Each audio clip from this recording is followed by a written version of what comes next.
Hey there, story lovers. This is Eclipse Wizardry, and we're bringing you an epic adventure. What if Hermione kissed Harry at age 9 and their magical cores merged into the most powerful bond ever created? Hit like, subscribe, and let's begin this journey. Chapter 1, The Spark Before the Storm. The library smelled like dust and ambition, which Hermione Granger had decided was the best possible combination a building could offer. She was 9 years old, standing on her toes on the third rung of a rolling ladder in the Lambeth Public Library, fingers stretched toward a copy of Myths and Legends of the Ancient World that someone had shelved a full foot above where it was supposed to be. She could see the spine. She could practically read the spine. But the gap between her fingertips and the book's edge was exactly the width of all her frustration, which on this particular Tuesday afternoon was considerable. "That one's good," said a voice below her. "The bit about Merlin is rubbish, but the Norse section is brilliant." She looked down. A boy about her age stood at the base of the ladder, hands in the pockets of jeans that were 3 sizes too big and a green jumper with a small hole near the left elbow. He had messy black hair that seemed to operate on its own schedule, round glasses held together at the bridge with a strip of sellotape, and the greenest eyes she had ever seen on a person, the color of light through bottle glass, or deep water over moss. "You've read it?" she said. "Twice." He said it the way someone says a thing that cost them something. Not bragging. Just true. She turned back to the book. The ladder shifted slightly under her, and her grip on the rung tightened. The book was still too far. She stretched again. "Here," he said, and she felt the ladder steady as he put his weight against the bottom rung, and then his arm came up alongside hers, taller by just enough, and his fingers caught the spine and drew it down. He held it up to her. She took it. Their fingers touched on the cover, his letting go, hers taking hold, and something happened. It was not dramatic. It did not announce itself. There was no lightning bolt from the library ceiling, no thunderclap from the fiction section, no sudden wind to scatter the bookmark cards from the reference desk. What happened was quieter than that, and stranger, and so immediate that neither of them could speak for a moment. It felt like 2 flames leaning toward each other, not burning, not merging, just recognizing. Like 2 notes played at once that turn out to be the same chord. Hermione climbed down the ladder very carefully. The boy was looking at his hand. Not alarmed, just curious, the way someone looks at a word they've seen 100 times and suddenly can't remember how to read. "What was that?" she said. "I don't know," he said. Which she appreciated, because she had fully expected him to pretend it hadn't happened.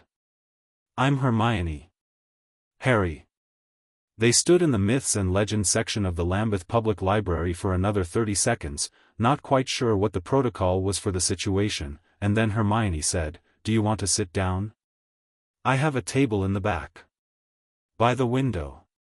"All right," Harry said, and followed her. His name was Harry Potter and he lived with his aunt and uncle in Surrey, which he mentioned the way someone mentions a dental appointment, something that exists in their life without being something they chose. He didn't elaborate and she didn't push. She told him she lived 5 streets away with her parents, who were both dentists, which made him smile for reasons she didn't understand at the time. They read in the same table for 2 hours. Not together, exactly. She had her myths and he had found himself a copy of a book about astronomy that he'd clearly wanted for a while, but near each other, in a way that felt natural rather than accidental. When they left, they didn't plan to meet again. They just both happened to be at the same library the following Saturday, and the Saturday after that, and the one after that. It was on the 4th Saturday that Hermione's pencil rolled off the table and stopped dead in midair 6 inches above the floor. They both stared at it. "That's been happening to me," Harry said quietly, "for years." "Me too," she said. The pencil hung there for another second, then dropped. She picked it up. She looked at him. Something in her chest, something she'd spent her whole life trying to explain away as static electricity or brain chemistry or her own overly active imagination, settled into a shape she recognized. "We're magic," she said. I think so, he said.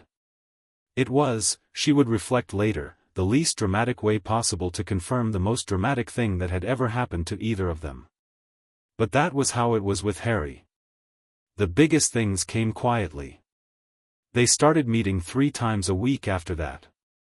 Sometimes in the library, sometimes in Hermione's back garden when her parents were at the clinic, sometimes in the small park near the estate where Harry lived, on a bench in the far corner where nobody came. They practiced. That was the only word for it.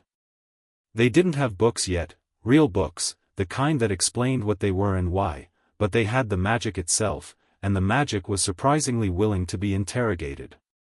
Hermione was systematic about it. She made notes in a spiral-bound notebook she kept in her school bag, cataloging everything, what seemed to trigger it, what dampened it, what happened when they tried to direct it versus when they let it run free. Harry was less systematic but somehow equally effective, operating by a kind of intuition that she initially found maddening and then gradually came to understand was its own form of intelligence. Where she built frameworks, he felt the shape of things. Where he found the current, she mapped where it ran. What they discovered, over those 2 years, was that magic did not behave the same way when they worked together as when they worked alone. Alone, Hermione's magic was precise and intense, like a focused light, powerful in a specific direction, requiring effort to sustain, occasionally brilliant. Harry's, alone, was raw and enormous and unruly, the way a river is enormous, not quite controlled, always moving, capable of catastrophic redirection. Together, they were something else entirely. She could feel it, had felt it since the day in the library, a warm current that ran between them like a shared nervous system. When Harry was excited, she felt the edges of it. When she was concentrating hard, she noticed the way his own magic seemed to sharpen in response, as though drawn into alignment by her focus. They spent an entire afternoon in her back garden discovering that if they both concentrated on the same leaf at the same time, they could make it do things that neither of them could manage separately, fold itself into intricate origami shapes, change color in graduated stages, briefly and impossibly sing. That is not normal, Harry said, watching the leaf render a reasonable approximation of a symphony movement in B minor. None of this is normal, Hermione said, but she was grinning. They found limits too. The bond, they called it that because neither had a better word, and it was simply accurate, had a range. Beyond a certain distance, roughly a quarter mile, the warm current faded to a faint hum. Below a certain emotional register, exhaustion, illness, deep distress, it could become white noise rather than signal.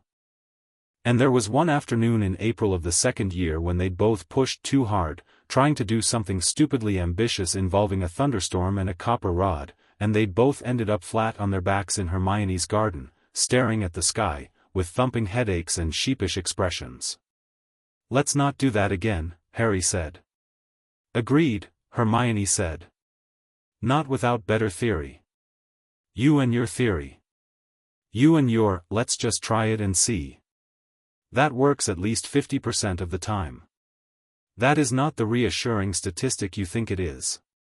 He laughed. She threw a leaf at him.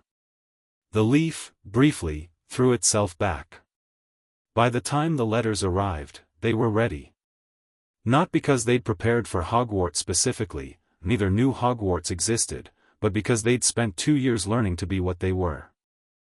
The letter that found Hermione arrived on a Tuesday morning in July, delivered by a tawny owl that sat on the kitchen windowsill with the imperious patience of something that expected to be thanked. The letter that found Harry was more dramatic. It came through the mail slot, followed by another, followed by 30 more, followed by what her parents described as a significant structural incident when they compared notes later. Harry was at her house within the hour, clutching his letter, his aunt's voice still ringing in his ears from the front door she'd slammed behind him. He sat down at the kitchen table. Hermione's mother, who had the good sense of a woman who had watched her daughter levitate household objects since age 5, put a plate of biscuits in front of him and excused herself. They read the letters together. Hogwarts, Harry said. School of Witchcraft and Wizardry, Hermione said. Headmaster, Albus Dumbledore. So there are others. There are others, she agreed. She looked at him. He looked at her. The bond between them hummed with something she'd eventually learn to identify as shared anticipation, not quite excitement, not quite nerves, something cleaner than either.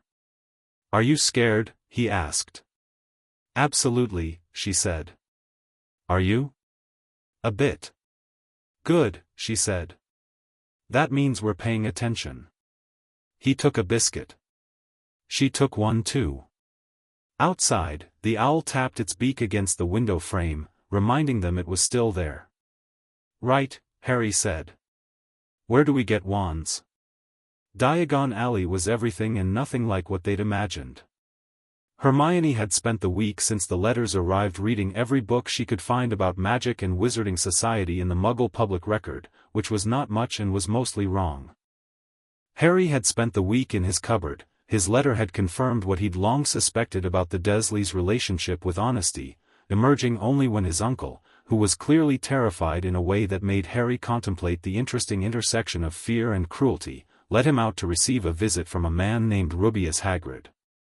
Hagrid was enormous, kind, emotionally transparent in the way of large gentle people, and deeply, almost touchingly proud of belonging to the wizarding world in a way that Harry found both endearing and informative. He had told Harry about Voldemort, you know who, he'd said, though Harry had simply said the name back to him with the pragmatic calm of someone who refused to start a new life by being afraid of syllables, and about Harry's scar, and about what it meant that Harry was famous. Harry had listened carefully, thanked Hagrid genuinely, and then spent the train ride to King's Cross mentally cataloguing everything Hagrid had said and everything Hagrid had carefully not said. He told you you're famous, Hermione said, once they were on the Hogwarts Express, the countryside unreeling past the window in the last golden light of late afternoon. He didn't tell you why that's complicated. It'll be complicated, Harry said. Someone left me in a cupboard for 10 years. That's not complicated, that's clear. Harry. I'm fine, he said. Not defensively. Just as information. She looked at him. The bond was warm and steady and she could feel that he meant it, not as bravado, not as a wall, but as genuine orientation. Harry Potter had made his peace with the Dursleys the way you make peace with weather. You don't forgive it or resent it, you just learn to work around it and appreciate a good coat. All right, she said. Then let's talk about Quirrell. He straightened. You noticed too? The stutter is performative. It disappears when he's not paying attention to it. He was completely fluent when he thought we weren't listening on the platform. And the smell, Harry said. There's something underneath the garlic. Something old and wrong. I couldn't name it, Hermione admitted. I could feel it, Harry said. Like a vibration in the bond. Something cold. She'd felt it too, a sort of dark resonance, distant and brief, when Quirrell had passed close to them on the platform.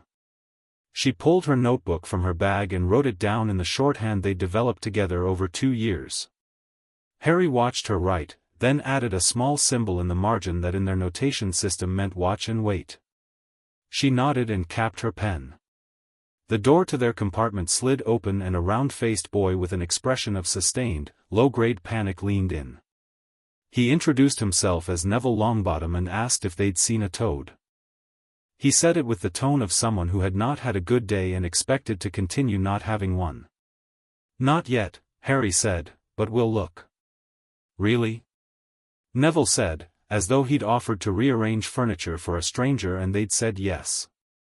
Really, Harry said, and stood up and began looking, which meant Hermione stood up too, and 20 minutes later they'd found the toad, behind the magazine rack in the snacks trolley, reunited it with Neville, and somehow acquired both a new friend and a seat companion for the rest of the journey. Neville, they discovered, was anxious and underestimated and quietly observant, which was a combination they both recognized and respected. He asked them about their families. Hermione explained her parents. Harry explained the Dursleys with such unembellished brevity that Neville blinked, decided not to ask more, and changed the subject to herbology, which he clearly loved in the private, slightly defensive way that people love things they've been told don't count. Herbology counts, Harry said. Neville looked at him. Most people don't think so. Most people, Harry said, think a lot of things that are wrong. The boy who came in 20 minutes later was blonde, polished, and already performing confidence in the particular way that meant he'd been taught it rather than grown it. Draco Malfoy. He introduced himself with the air of someone expecting a reaction to the name, looked between Harry and Hermione with sharp grey eyes, and offered his hand to Harry. I can tell you, he said pleasantly, which families are worth knowing. That's kind, Harry said, in a tone that was perfectly neutral. I'll let you know if I need the information. Draco's eyes narrowed slightly. His gaze moved to Hermione, then back to Harry, recalibrating something. You're Potter. I am. Everyone's been wondering when you'd turn up. Well, here I am, Harry said, with a small smile that contained absolutely no apology and no performance. It was, Hermione noted with appreciation, exactly the right response, not hostile, not deferential, simply present. Draco left. Neville let out a breath he appeared to have been holding since the blonde boy walked in. That was Draco Malfoy, Neville said. His family is complicated, Harry said. Yes. We'll figure it out as we go.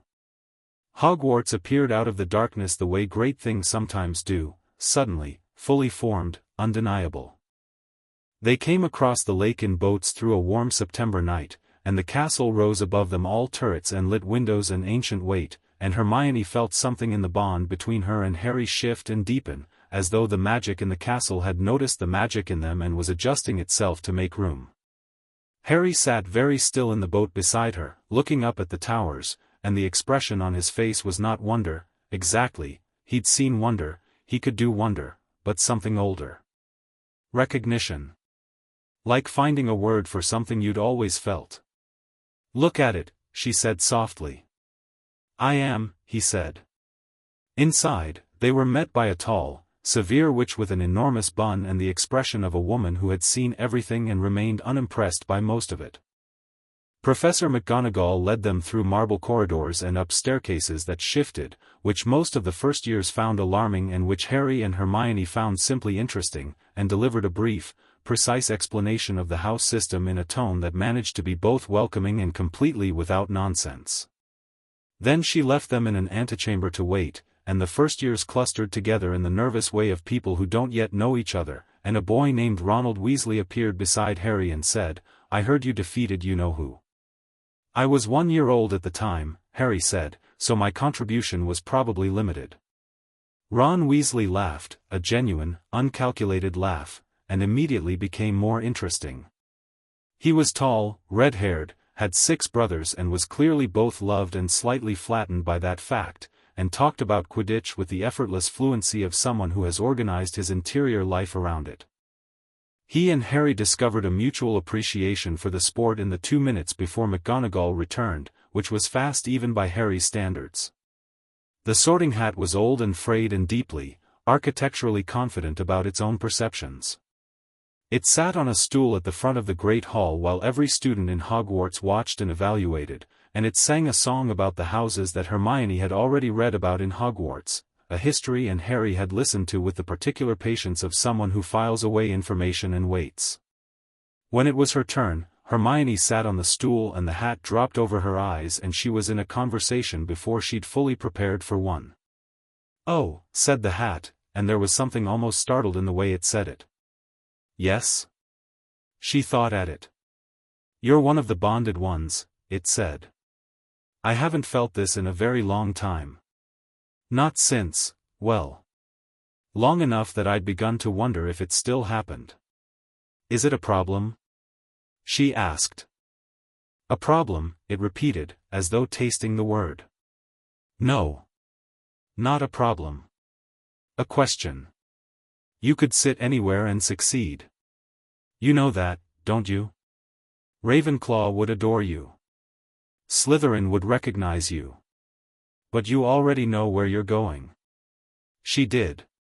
She'd known since the train, since the lake, since 2 years ago in a library in Lambeth. She'd known when the bond had settled into her bones, and she'd understood that courage wasn't the absence of fear but the decision that something mattered more. Gryffindor, the hat announced, and the table on the left erupted. Harry was 3 names later. He sat, the hat dropped down, and the hall went quiet in the particular way it does when it expects something. Harry's sorting took 11 seconds. Gryffindor, said the hat, with something Hermione could only describe as satisfaction. He sat down beside her and the Gryffindor table roared, and Percy Weasley, apparently a prefect, leaned over from 4 seats down to congratulate him and call him quite the celebrity, which Harry absorbed with the patient equanimity of someone who would need to work out what to do with celebrity later and had currently allocated no time for it.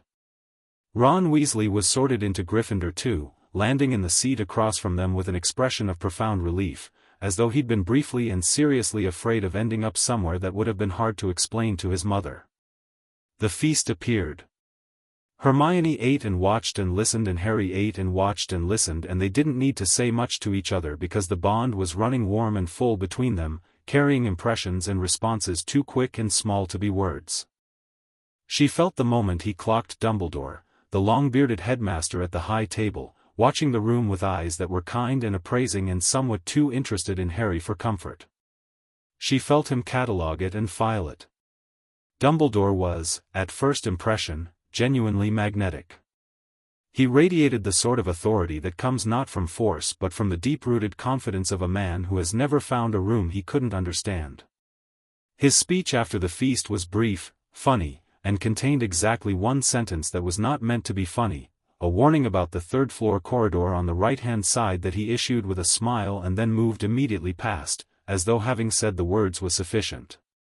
He hid something up there, Harry thought, and Hermione felt the thought arrive the way she'd feel a tap on the shoulder. Obviously, she thought back. And told 11-year-olds not to look. Which is the same as telling us to look. He probably knows that.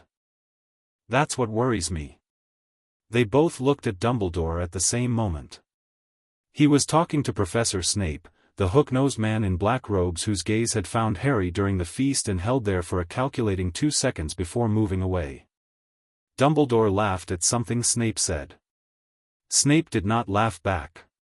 Later, in the dormitory, Harry lay in his 4-poster bed in the dark and thought about all of it, the castle, the people, the hat's brief private verdict, Dumbledore's too careful smile, and felt the bond like a warm thread running south through the castle toward the girls' dormitory, where he knew Hermione was lying awake too, probably with her notebook.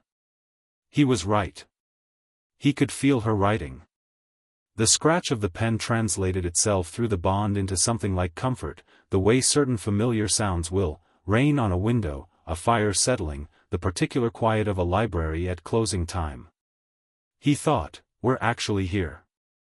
He felt her reply, not in words but in the way the bond warmed in response, yes. We actually are. He closed his eyes. The castle breathed around him, vast and old and complicated, full of things to understand and things to challenge and things that would require everything they had and possibly more. Harry Potter went to sleep without being afraid of any of it. Which was not the same as being reckless. It was simply, accurately, the truth. The morning came in through the tower window in thick, golden bars, and somewhere on the other side of the castle, Hermione Granger was already awake and already reading, and the bond between them hummed like a plucked string still ringing, not fading, not diminishing, but settling into the frequency that they would carry for the rest of their lives. Outside, the first day of September moved through Hogwarts like a quiet revolution. Nobody else knew it yet. But the castle did. Chapter 2, What the Castle Knows. The first thing Hermione did on the morning of September 2nd was find the library.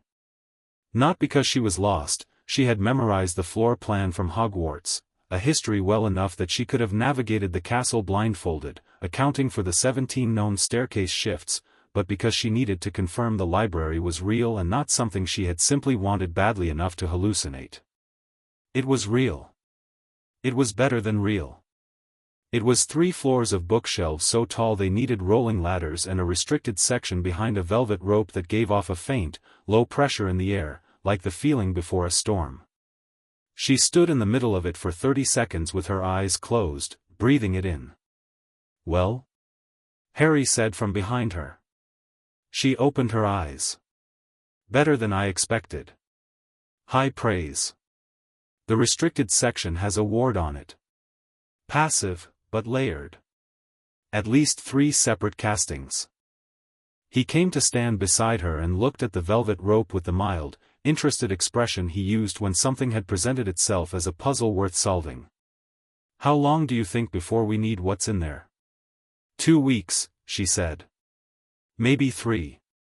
He nodded as though this were a perfectly reasonable projection, which, given what she'd already deduced about Quirrell and the 3rd-floor corridor, it probably was. They were early enough that the library was nearly empty, just a pair of nervous third-years in the corner and the librarian, Madame Pants, who materialized from between shelves like something territorial and patiently dangerous. She looked at both of them over the bridge of her nose, evaluated what she saw, and said, "First years may check out a maximum of 6 books at a time. The restricted section requires a signed note from a teacher. Whispering only, and if I catch you bending spines I will personally ensure that your access is revoked." "Of course," Hermione said. "Could you tell me if you have a complete catalogue of magical theory texts organized by foundational discipline, or is that shelved by author?" Madame Pants blinked. Then, in the slow way of someone who has waited a very long time for a question worth answering, she turned and led Hermione to the correct shelf. Harry sat down at a table near the window, pulled out a piece of parchment, and started writing down everything he remembered about the previous evening in order, every face, every conversation, every anomaly. He'd done it since he was 7, filling the backs of Dudley's discarded school notebooks with observations about the world he'd had to understand in order to navigate. He kept it out of habit and out of the genuine belief that information was the same as power, a lesson the Dursleys had taught him by accident and that he was deeply grateful for. Hermione returned with 4 books and sat across from him. She glanced at his list. He tilted it toward her without being asked. She read it once quickly and once slowly. "You left out the moment Dumbledore looked at you during the feast." "I didn't leave it out. I'm thinking about where it goes." She understood that. There was a difference between an observation and a conclusion, and Harry was meticulous about not letting one masquerade as the other. She pulled the list toward her and added a line in her own handwriting, smaller and more precise than his, DD eye contact, 4.3 seconds, 3 occasions. Not random. Assessing. He read it and nodded. They were back in the common room by 7, ate breakfast in the Great Hall by 7:30, and were in Transfiguration by 8, which made them the first students there and gave them 3 minutes alone in the room before anyone else arrived. McGonagall's classroom was exactly as Hermione had imagined it, spare, orderly, with the particular atmosphere of a room that took itself seriously. The blackboard was already inscribed with the day's learning objective in firm, even handwriting, principle of transformation, mind before matter. Harry read it and said, "That's interesting." "Why?" Hermione said. "Because that's not what most people think magic is. Most people think it's the wand." "It's not the wand?" "Not mostly," he said. "We managed 2 years without wands." Hermione considered this. She pulled out her new wand, vine wood, dragon heartstring, 10 3/4 inches, which she had chosen from Ollivander's with a methodical thoroughness that had visibly charmed the wand maker, and turned it in her fingers. It was a conduit. A focusing tool. Useful, certainly, possibly even necessary for certain complex operations. But Harry was right that they had done things without it. "Don't say that in class," she said. "Obviously not," he said, amused. The other students arrived. Ron came in with Neville and dropped into the seat behind Harry, and within 30 seconds was telling Harry something complicated about his brothers that seemed to require specific hand gestures. Neville sat beside him and organized his things with quiet, anxious precision, putting everything at right angles. Then McGonagall walked in. She was carrying a cat. She was the cat. She transformed herself on the desk from feline to professor in a single, seamless movement and surveyed the room with expression that said she expected that to be impressive and was willing to wait. Most of the class was openly awed. Seamus Finnegan said something. Lavender Brown's eyes were wide. Neville made a small, involuntary noise of genuine amazement.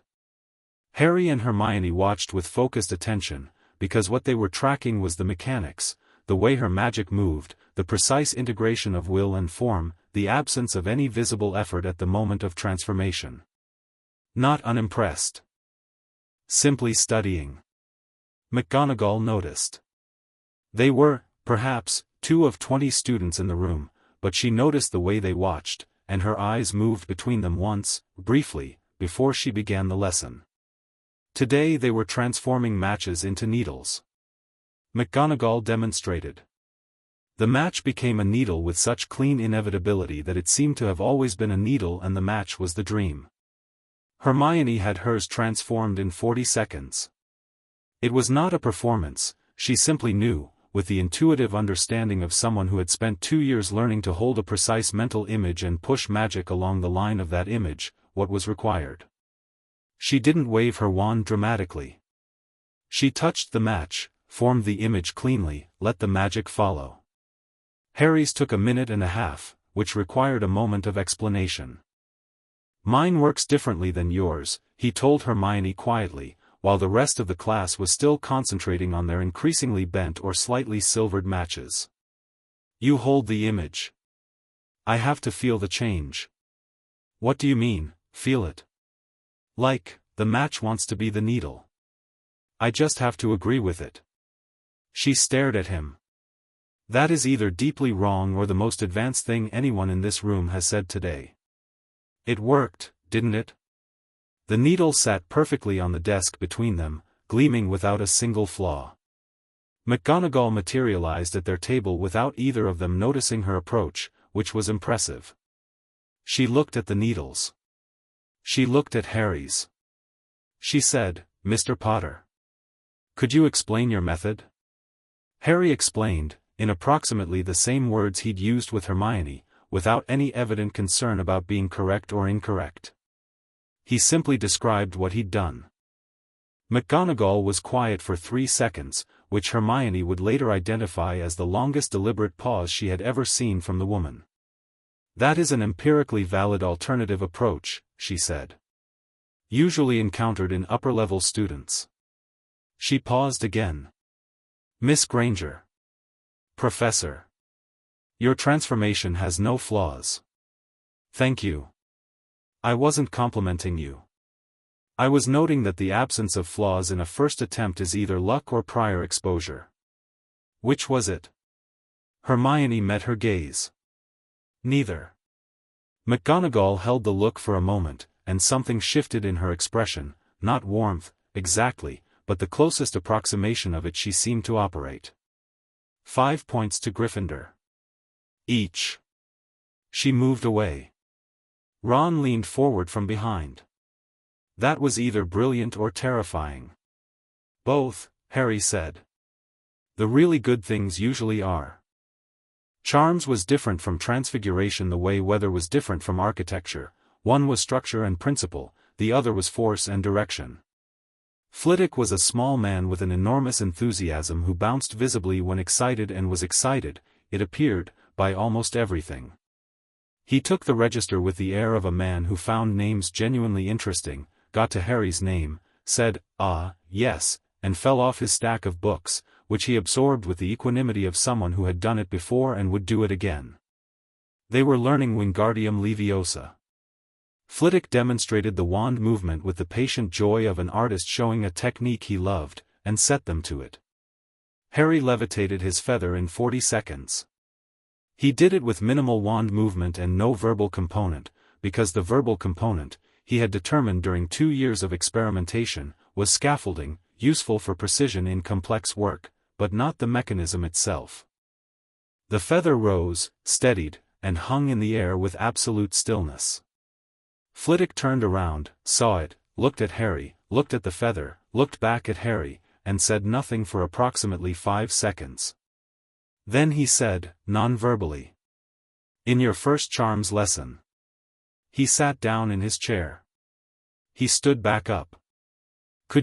Was that intentional?" "Yes, Professor," Harry said. "Could you do it again, but, could you make it move? Horizontally, in a controlled path?" Harry looked at the feather.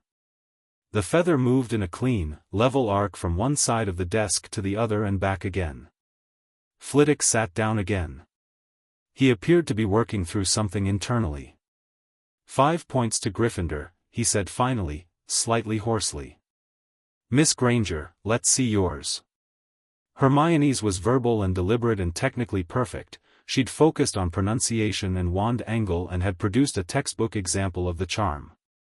Flitwick gave her 5 points and a look that was both pleased and thoughtful, and then spent the rest of the lesson circulating the room with an energy that kept drifting back to their table. After class, as the students filed out, Flitwick said, "Mr. Potter." "A word." Harry stayed. Hermione stayed because she always stayed when Harry did. Flitwick looked at both of them for a moment. He was an intelligent man and they had apparently given him quite a bit to think about in the space of a single lesson. "How long have you been practicing?" 2 years, Harry said. "Without instruction?" "Without formal instruction." Flitwick nodded slowly. He seemed to be choosing his next words carefully. "There is a research paper, it is not widely read, by a charms theorist named Ilara Voss, written in 1953, about the phenomenon of co-resonant magical cores. 2 practitioners whose magic has learned to operate in conjunction rather than in isolation." He paused. "It is considered speculative by most of the academic community."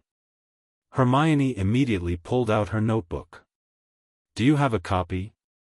Flitwick smiled, and for a moment it was less professor and more the expression of a man who remembered what it was to love something completely. "I'll find you one." In the meantime, he looked at Harry. "Be careful with the non-verbal work in other classes. Not all of your teachers will respond to it the way I do." "Snape," Harry said. Flitwick's expression remained perfectly composed. "I said no such thing." He said it with enough precision that Harry understood immediately that yes, Snape, and also that Flitwick was being kind rather than evasive. "Understood," Harry said. "Thank you, Professor." Snape's class was in the dungeons, which smelled of stone and old potions and something Hermione couldn't immediately name that might have been preserved animal components, and was cold in the particular way of rooms that haven't been warm in a long time and have stopped expecting to be. The students filed in and sat at black-topped work tables, and the atmosphere thickened around them with the wordless authority of a room that knew its master. Snape entered without announcement. He simply appeared, robes settling, and began to speak before the last students had properly sat down.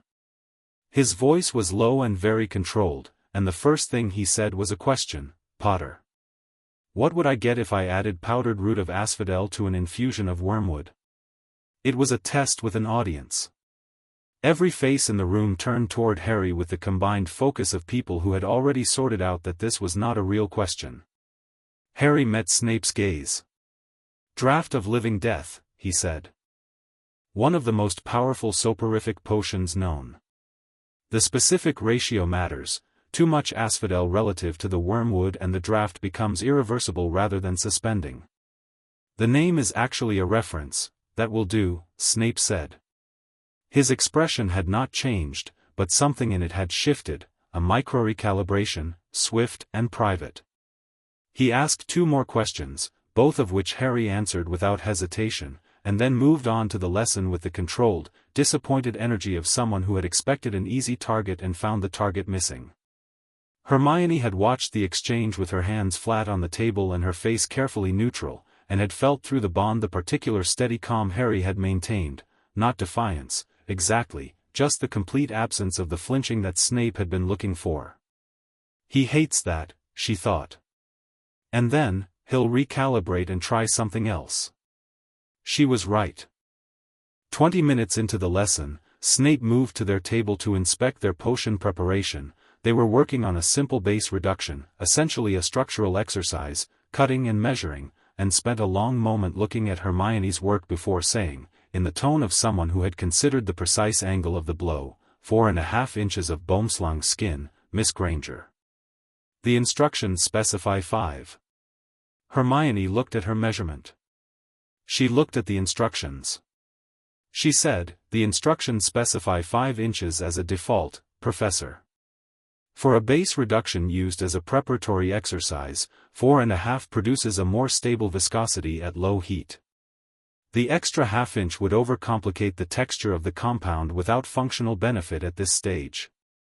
The silence in the dungeon was absolute.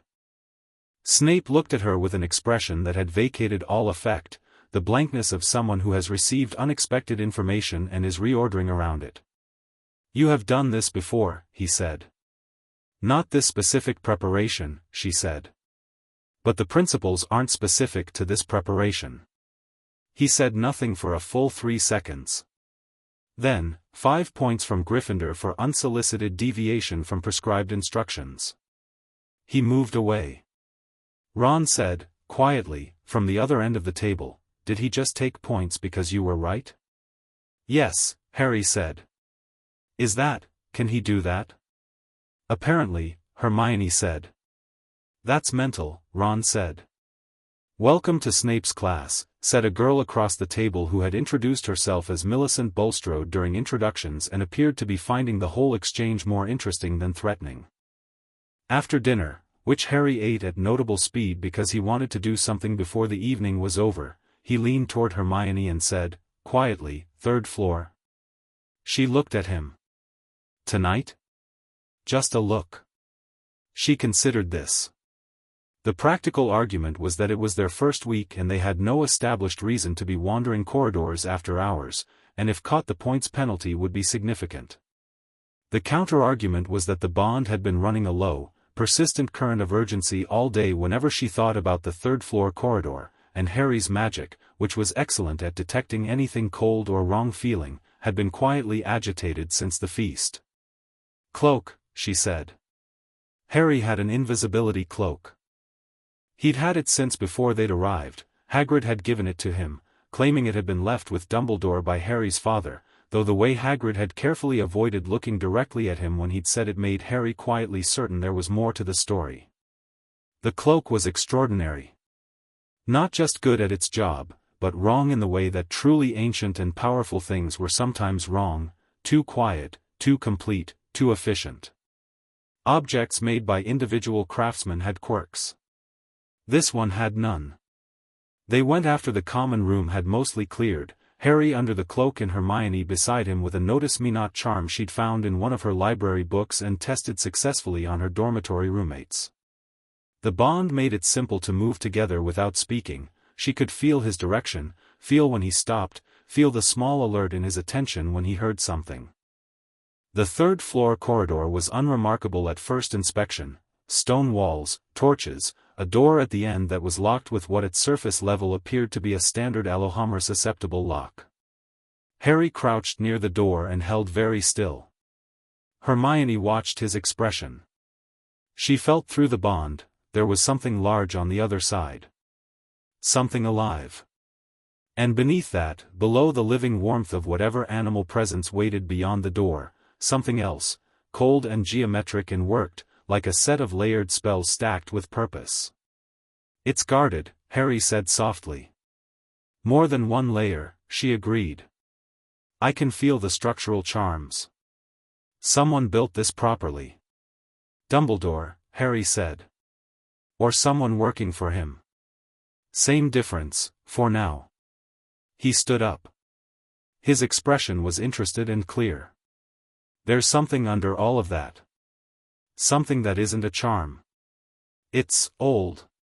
She felt it too, very faintly, now that he'd named it. A warmth, almost, at the base of all the protective cold. Something that wanted to be held. An object, she said. Something important. Something he moved recently, she said, remembering the Gringotts break-in that had been reported in the newspaper a week before term, Vault 713, whatever had been in it removed that same morning. She'd read the story and filed it without knowing why it felt relevant. Now she knew. He took something from Gringotts and hid it here. Harry looked at the door for another moment. Then he turned away from it. All right. That's it? All right? We know where it is. We know it's protected. We know someone else might be trying to get to it. He was already moving back down the corridor, and she fell into step beside him, the cloak a warm invisible presence between them. We don't need to open the door tonight. We need to know why someone wants what's inside it, and who that someone is. Quirrell, she said. Quirrell, he confirmed. But not just Quirrell. She thought about the cold resonance she'd felt on the platform. The vibration Harry had described. The smell beneath the garlic.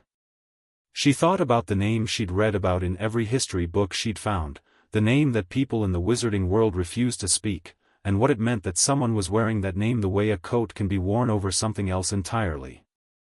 Voldemort, she said quietly. Harry nodded.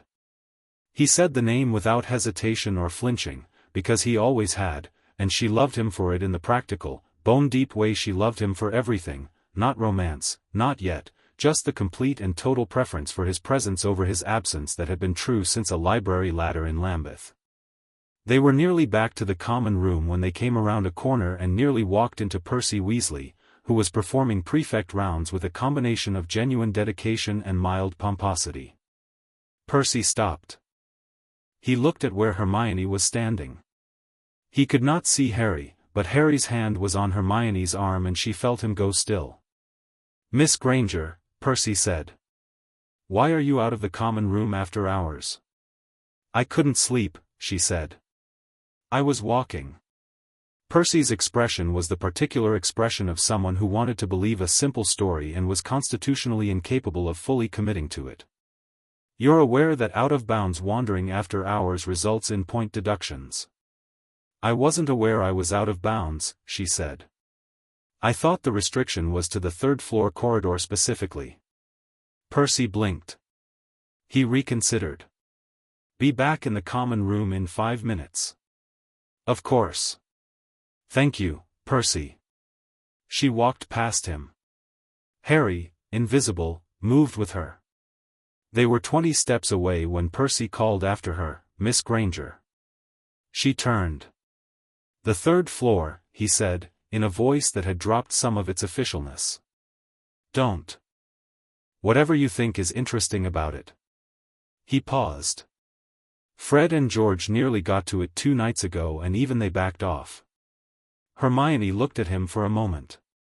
Percy Weasley was an orderly person and an institutional person, but he was not a stupid person. The concern in his voice was genuine.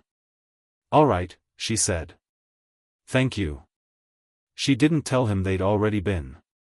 That was a different kind of careful. In the common room, Harry shed the cloak and they sat by the dying fire while the castle settled around them into its late-night silence.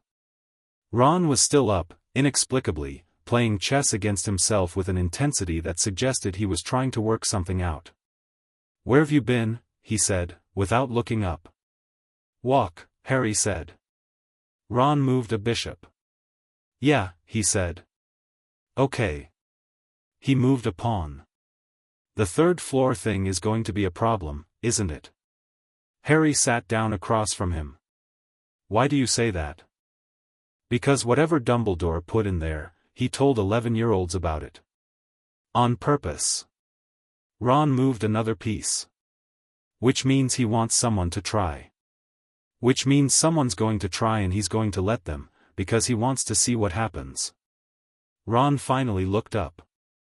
His expression was frank and shrewd and slightly tired, as though he'd been carrying this thought for a while and was relieved to put it down somewhere. My dad works for the ministry. I've heard him talk about how Dumbledore operates. Harry and Hermione exchanged a look. Through the bond, not surprise, but confirmation. Chess. Harry offered. Ron grinned. I'll destroy you.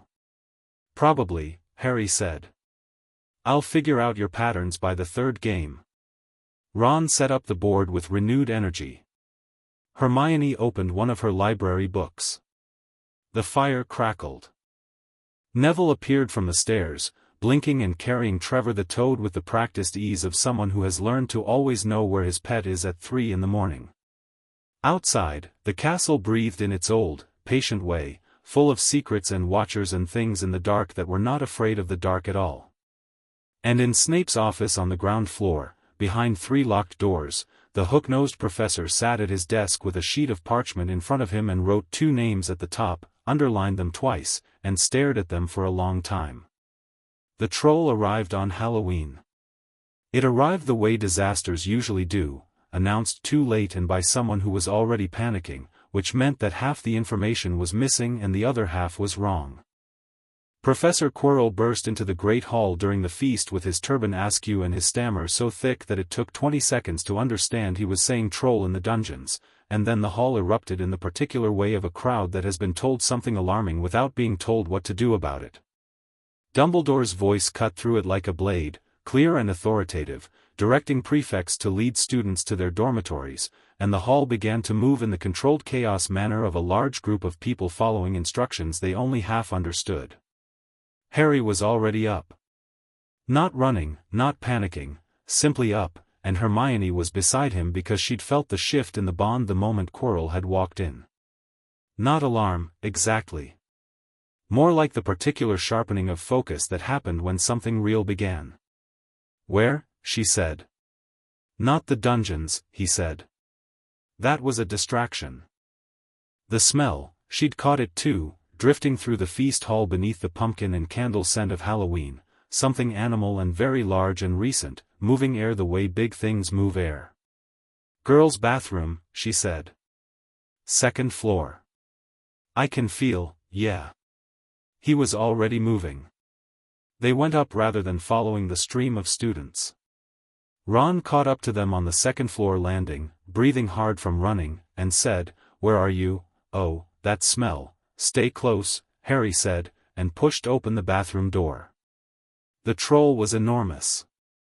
It was not, as the story suggested, merely large, it was the kind of large that makes a space feel fundamentally wrong, the ceiling too close and the walls suddenly inadequate. It was standing in the middle of the bathroom with a club the size of a small car, and it had already made extensive improvements to the plumbing that none of the professors would appreciate. It turned toward them, small eyes full of the particular dull menace of something that is large enough to never need to be clever. Ron said, "Oh, brilliant." "Ron," Harry said, in a very calm voice, "can you get it to look at you?" "Can I? Why would I want? Because I need 30 seconds and I need it not looking at me." Ron stared at him. Then he grabbed a broken piece of wood from the floor and threw it at the troll's shin and shouted something that Hermione later described to Neville as, "the most creatively profane thing I've ever heard from a 12-year-old, and the troll swung toward him. Harry moved. He didn't shout a spell. He didn't wave his wand in a prescribed motion. What he did was put his hand on the floor, and Hermione, who had moved to the opposite wall and placed her own hand against the stone, felt the bond open fully between them, not the warm current of ordinary connection but the full weight of it, both their magical cores running in the same direction. The troll stopped. It stopped mid-swing, club raised, Ron scrambling backward beneath it, and every piece of stone in the room felt it, a vibration that ran through the floor and walls and ceiling, a deep structural note, the way a bridge hums under the right frequency. The troll made a sound of profound confusion. Its legs folded beneath it with the slow inevitability of something that has been told very firmly by the magic in the stone itself that it should sit down. It sat down. The club hit the floor with a crash that split 3 tiles.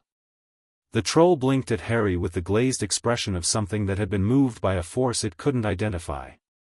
Harry straightened up and brushed stone dust from his palm.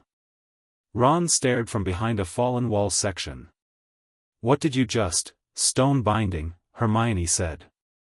She was breathing slightly harder than normal. The working had cost them something, not dangerously, but meaningfully. We rooted it through the building's own magical foundation. It can't move without moving the castle. You rooted it to the castle. Just the floor of this bathroom, Harry said. It'll break free in about 20 minutes. We should get a professor, Ron said. We should, Harry agreed. He was already looking at the door. And while they're dealing with the troll, Quirrell is, 3rd floor, Hermione said. They were running. Ron ran with them because by this point he had committed to having no idea what was happening but following anyway, which turned out to be the correct decision. They came up the stairs to the 3rd floor at speed, and Hermione had the locked door open in 4 seconds because the charm was a standard Alohomora and she'd known it since she was 10. Beyond the door was a dog. This was technically accurate in the same way that saying the sun was a light source was technically accurate. It had 3 heads, each roughly the size of a large wardrobe, and it was sitting on a trapdoor in the floor with the consolidated mass of something that had never had to move for anything and had no plans to start. It was also asleep. The 3 of them stood in the doorway. The harp at the edge of the room was still spinning slowly, its enchantment carrying a thin thread of melody that was doing precisely the work of keeping the dog's 3 sets of eyes closed. Quirrell was here, Hermione said. She could feel it, the cold resonance, still present, fading. He came, opened the door, enchanted the dog and went down. How long ago? Minutes. Ron was looking at the 3-headed sleeping dog with an expression that had passed through fear and emerged somewhere in the vicinity of resigned wonder. There is, he said, very carefully, a trapdoor under that dog. Yes, Harry said. And someone just went down it. Yes. Should we? No, Harry said. Not tonight. He turned away from the room and pulled the door closed. We're not ready for what's down there. Quirrell just scouted. We can do the same. We just did, Hermione said. Right. He started back down the corridor. So now we know the layout. We know the dog. We know the harp. We know Quirrell is moving and Dumbledore either doesn't know or is allowing it. He stopped. He turned to look at both of them. Ron, slightly out of breath, watching him with an expression he'd been wearing more and more often over the past 2 months, the expression of someone recalibrating upward. Hermione, her notebook already out, pen already moving. He's going to try again, Harry said. Probably before Christmas. Whatever's down there, it's what he came for and he's running out of patience. Then we need to know what it is, Hermione said. We need to know what it does, Harry corrected. We know it exists. We know it's important. What we need is to understand why someone would go to Voldemort, would go back to Voldemort, for the chance to have it. Ron made a sound at the name that was half flinch, half determination, the sound of someone choosing not to flinch and mostly managing it. Something that gives power, Hermione said. Something that gives permanent power, Harry said. Specifically, something that removes a limitation. He looked at her. She looked at him. The bond between them carried the thought without needing to be spoken, the way it sometimes did when both of them arrived at the same place by different routes. Immortality, she said. Right. They walked back to the common room together, all 3 of them, through a castle that was still handling the aftermath of the troll, professors' voices in corridors below, Peeves cackling from somewhere in the upper floors, and the conversation they had on the way was the kind of conversation that builds things, that lays foundations, that creates between 3 people the particular structure of genuine trust. McGonagall found them before they reached the portrait hole. She was carrying the expression of a woman who has had a long evening and expects it to get longer. She looked at all 3 of them with the particular severity of someone preparing to be both angry and fair simultaneously. The troll, she said. In the 2nd floor bathroom, Harry said. Stone-bound to the floor. It'll be loose in about 15 minutes if someone hasn't dealt with it. McGonagall stared at him. We heard the warning and went the wrong way by accident, Harry said pleasantly. We didn't realize it was there until we were already inside. This was approximately true. McGonagall appeared to be calculating the ratio of truth to omission in real time. The three of you encountered a full-grown mountain troll and dealt with it, Hermione said. We didn't want anyone to get hurt. Are any of you injured? No. McGonagall looked at them for a long time. She was a woman who respected competence and distrusted accidents, and what was in front of her was clearly neither a coincidence nor an accident. 5 points to Gryffindor, she said. Each. For presence of mind. She paused. And 10 points from each of you for being out of bounds during an emergency evacuation. She looked at them in a way that meant the conversation was over and also meant it was not over. Go to bed. They went to bed. In the common room, before they split for their dormitories, Ron stopped at the foot of the stairs and turned back. Oi, he said, to both of them. They looked at him. I'm in, he said. Whatever you're doing. Whoever Quirrell is and whatever's in the floor and all of it. He held up a hand before either could speak. Don't tell me I'm not ready, because that's rubbish. I just helped distract a troll. I'm in. Harry looked at him. The bond carried Hermione's response, which was, yes, obviously, he's already in and has been for weeks. Yeah, Harry said. All right. Ron nodded once, the decisive nod of someone who has made a choice and will not revisit it, and went up the stairs. Hermione stood at the base of the girls' staircase. The fire was very low. The common room smelled of old books and wood smoke and the particular complicated safety of a place that had decided to be home. He's going to move before Christmas, she said. December, Harry said. Maybe sooner. We need the restricted section. Tomorrow, he said. Flitwick will sign a note. She nodded. She went up 3 steps, stopped. Harry. Yeah. The stone binding. With both of us pushing through the building's foundation. She paused. I could feel the whole floor. For about 5 seconds, I could feel every room on that corridor, every bit of stonework, every staircase, he said quietly. Every staircase. He was watching her. The bond between them was very still, the way it went still when something important was sitting in the room with them.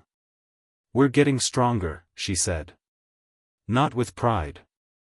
With the particular seriousness of someone who understands that power is not a gift but a weight. I know, he said. Get some sleep. She went up. He stood by the fire alone for a moment, feeling the bond like a compass, always warm, always there, pointing somewhere he was increasingly certain was the same direction as forward. The castle settled around him. Somewhere below, professors were subduing a troll.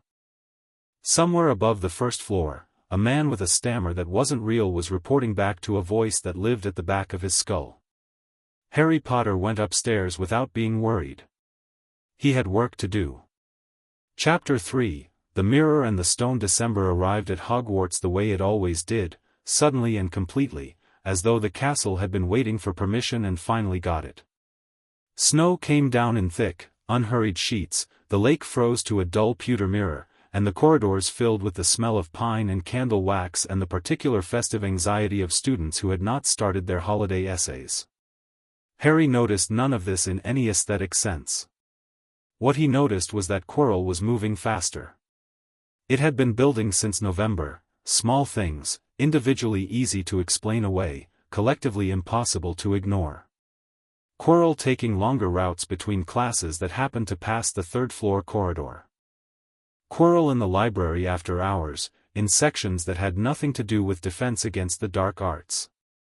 A cold resonance in the bond that had begun as occasional and was now nearly constant, a low vibration that Harry had come to think of as a kind of dark background noise, present whenever Quirrell was within 2 floors. But it was the smell that confirmed it. Not the garlic, the thing beneath the garlic, old and cold and deeply wrong, the same thing he'd felt on the platform in September. He'd spent 2 months cross-referencing it against everything he and Hermione had read in Flitwick's copy of the Voss paper, in the restricted section books that the charms professor had quietly signed for, in 4 other texts that Hermione had tracked down through the library's inter-school lending system with a determination that had genuinely impressed Madame Pants. The smell was the signature of a fragmented soul. He told Hermione on a Tuesday morning in early December, sitting in the library before breakfast with the Voss paper open between them and the restricted section copy of Boundaries of the Self, Advanced Soul Theory beside it, both of them speaking in voices low enough that the empty chairs around them wouldn't carry. Fragmented how? She said. Deliberately. The theory is in Voss, page 42, she mentions it as a theoretical extreme of the core division research. If you divide your own soul, the separated piece can be anchored to an object. The object becomes a container. The container keeps the piece alive independent of the body. Hermione was quiet for a moment. He felt her working through it in the way he always felt her working through something, a focused, architectural build-up, like watching someone lay stones. So if the body is destroyed, the piece survives. And can regenerate. That's why he didn't die, she said. That's why he didn't die, he confirmed. And that's what Quirrell, what Voldemort, wants from whatever's under the trapdoor. Not to survive. He's already surviving, in Quirrell. He wants a body. Something that makes a body possible. She picked up the restricted section book and turned to a page she'd marked with a strip of parchment. The Philosopher's Stone, she said. I've been working toward it from a different direction. Nicholas Flamel, he's mentioned in the footnotes of 3 separate alchemy texts, always in connection with 2 things, the elixir of life and the production of gold. The stone produces both. If you have it, you can build a body that lasts, Harry said. You can build a body that doesn't age, she corrected. There's a difference. Voldemort doesn't just want to come back. He wants to come back permanently. They looked at each other across the paper and the books. The library was beginning to fill with the morning's early arrivals, a pair of 6th years from Ravenclaw, a Hufflepuff 3rd year with an overloaded bag, and the sounds of the castle waking up moved through the walls around them. Dumbledore knows Voldemort is in this building, Harry said. He has to. Then he's allowing it. Or he's waiting for something, Hermione said. Waiting to see how far Quirrell will go, or what route he'll take, or, she stopped. She looked at the paper in her hands, and Harry felt through the bond the particular quality of an idea landing that she didn't like but couldn't dismiss. Or waiting to see what you'll do. The word you sat between them with wait. Harry thought about Dumbledore's look during the feast. The 4-second gaze, twice repeated.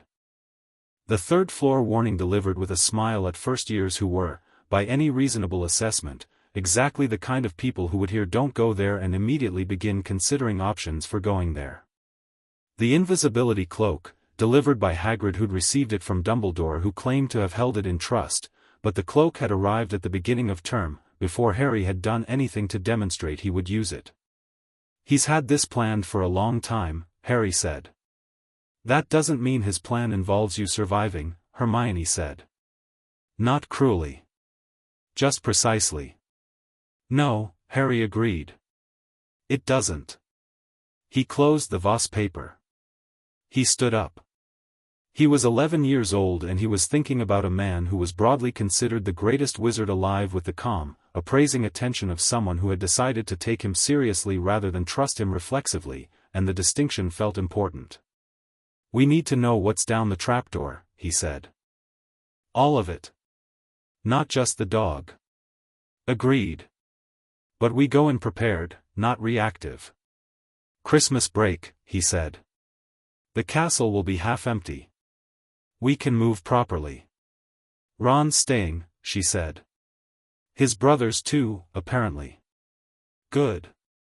He picked up his bag. I want Ron with us. She raised an eyebrow. Not disagreeing, asking. Because he thinks sideways, Harry said. We think deep. He thinks around corners. We need all three. She considered this and found it accurate. She added it to the notebook without further comment, which was, for Hermione, a form of high praise. Dumbledore requested Harry's presence in his office on the Thursday of the last week of term. The request came through McGonagall, delivered at the end of Transfiguration in the precise tones of someone conveying a message they had not been given context for.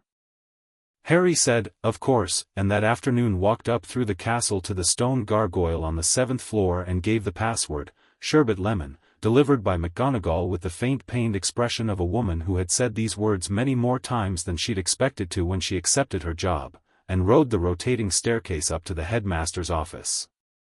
It was, as rooms went, designed to impress.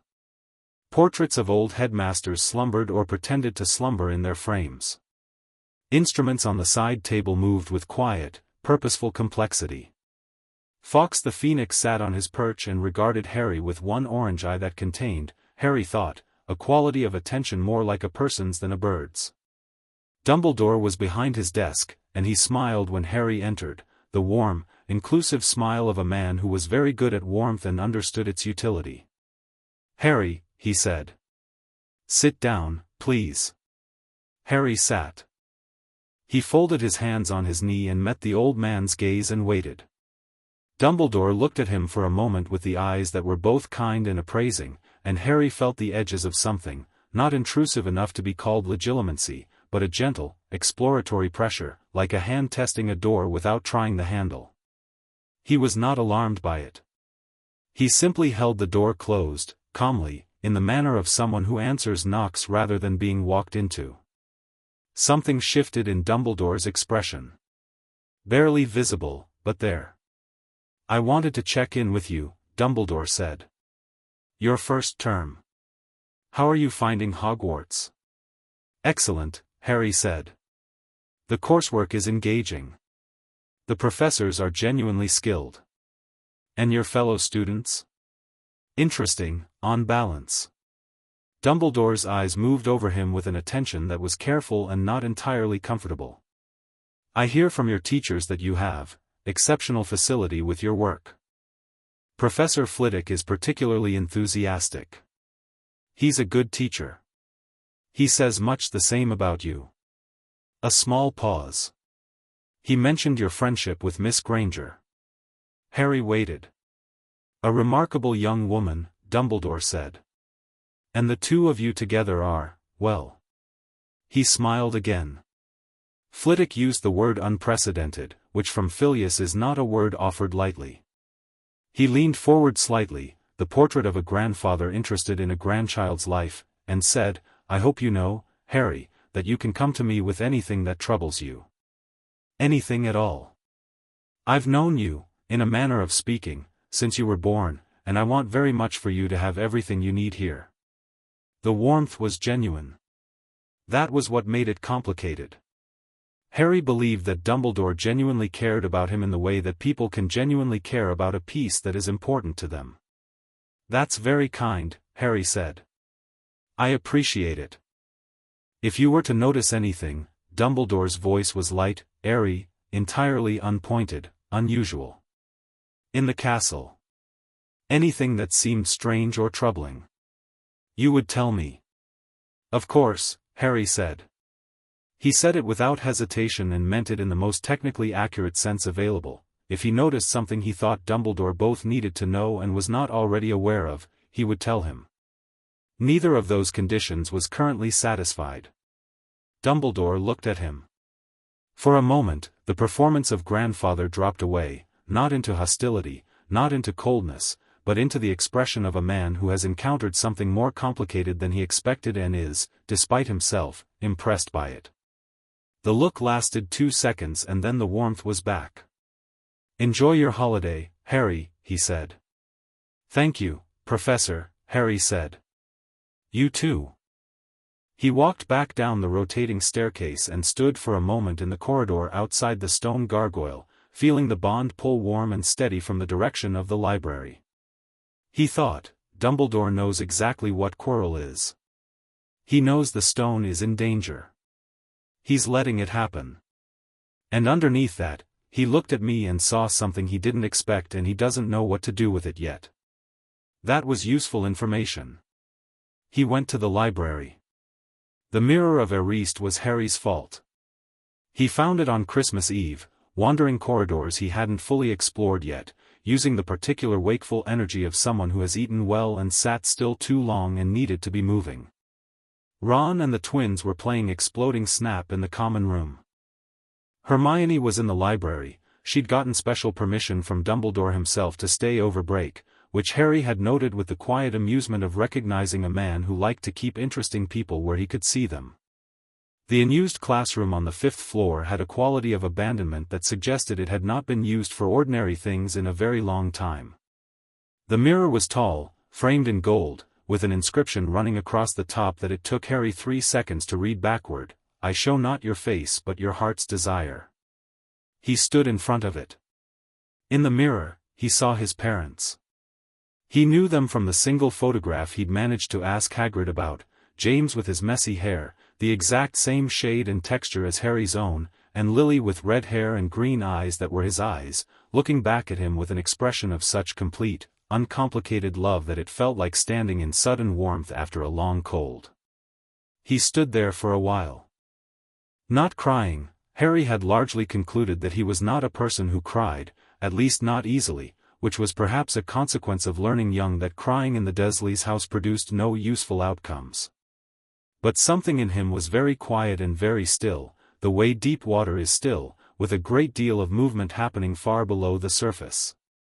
He heard the door and felt the bond settle warm beside him before Hermione appeared in the mirror's edge, and then in the room itself, hands in her pockets. She looked at the mirror. She read the inscription. She looked at what Harry was looking at, the two smiling people he had never known, and did not say anything for a long time. "I found references to it in 2 texts," she said finally. "It shows desire. The deepest, most desperate desire.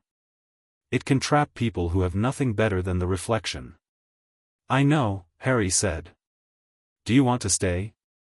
He looked at his parents for another long moment. His mother's hand was on his father's arm, and both of them were looking at him with the uncomplicated certainty of people who wanted him to exist and were glad that he did. He had never had that from a person in the same room before. He was not sure what to do with it except feel it and then, deliberately and with the respect it deserved, choose not to be destroyed by it. "No," he said. He stepped back from the mirror.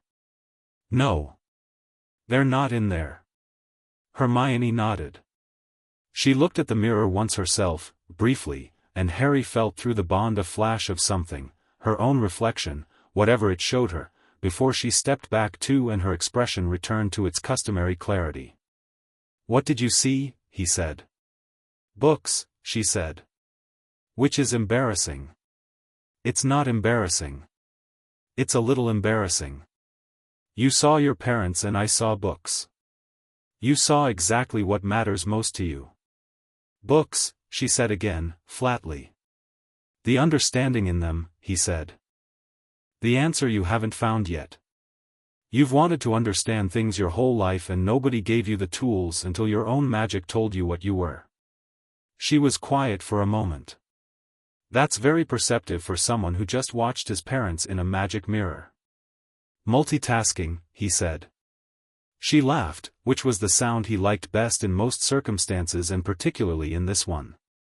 They left the classroom and walked back through the Christmas Eve castle together, and Harry felt the bond settle into its warmest register, the one that happened when things were difficult and also fine, the specific combination that he'd come to associate with Hermione being near and the work being real and the future being, against considerable evidence, genuinely possible. They went under the trapdoor on the 27th of December. Not because Quirrell moved first, he didn't, not that night. They went because Harry had felt the cold resonant spike that afternoon in a way that meant something was shifting in the timeline, and because Hermione had cross-referenced her restricted section research and concluded that the stone-specific protection sequence, based on what she'd been able to deduce about Dumbledore's methodology, had a logical endpoint that was soon, and because Ron had said, over breakfast, "If we're going to do it, sooner beats later," and had then eaten an entire Kipper with the calm of someone who had made his peace with the decision. The dog was asleep before they got there. The harp was playing. Hermione examined the enchantment briefly and determined it had been set recently, not by Quirrell, whose signature they both knew, but by someone else. Someone who wanted the passage clear. Dumbledore, Ron said. Maybe, Harry said. They went through the trapdoor. The devil's snare wrapped around them immediately in the dark below, and Hermione said Lumos Solum before anyone had fully processed that the falling had stopped, flooding the chamber with intense light that drove the plant back in quick, hissing coils. Ron said something appreciative. They moved on. The flying key chamber was enormous and loud with the sound of hundreds of wings. Keys like bright metal fish darted and wheeled overhead, and the brooms were old but serviceable, and Harry was on one before he'd consciously decided to because flying was the closest thing to instinct he had, pure and wordless, his magic flowing naturally into the interaction between himself and the broom the way water finds its level. He had the key in 40 seconds. It was, he thought, slightly too easy for a protection sequence designed by the best wizard alive. Designed to be passable, a voice in his head suggested. Designed to let someone through. He filed it and moved on. The chess set was Ron's. Harry recognized it immediately, the way Ron's eyes changed when he looked at the board, shifting from the anxious generosity of his ordinary manner into something focused and almost cold, the particular transformation of someone who has found the thing they do with complete competence. He talked them through it quickly, placing them on the board as pieces, and then played the game with the clean efficiency of someone who had been doing this since before he could read. There, Ron said, and sacrificed his knight with the precise, unpleasant cheerfulness of someone who had already worked out it was the price and had already paid it internally. The knight moved. The path was open. He fell from his horse and hit the stone floor and didn't get up. Harry was at his side in seconds. Ron was breathing, conscious, just, eyes slightly glazed from the impact of being a chess piece in a very serious game. Harry checked his pulse, checked his head, found no blood. He'll be fine, Hermione said, on her knees beside him, hands moving efficiently over his head and shoulders. Concussion, maybe. Nothing structural. Ron squinted up at them. I'm fine, he said, in the voice of someone who was working on it. Go. I'll go. Ron, if you stay here to babysit me, Ron said, with a clarity that the glazed eyes made unexpectedly striking, I will be extremely annoyed. He paused. Also, you've got a problem to solve and you're better at solving it than anyone else, so go. Harry looked at him for a moment.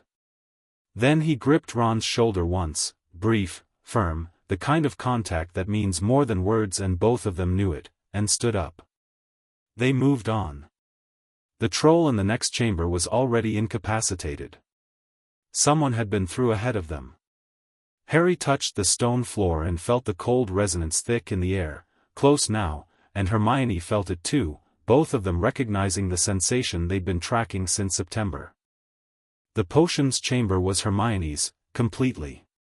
7 bottles on a table, a logical puzzle, the kind of challenge that was designed for someone who believed magic was about emotion rather than reason. She solved it in 4 minutes, which Harry thought was probably a personal record. She identified the correct bottle, the smallest, and handed it to him. There's only enough for one, she said. He looked at her. Then you go back to Ron. Harry, Hermione. He said it simply. Whatever is in that room, I can deal with it better than you could alone. Not because you're not capable, you're the most capable person I know.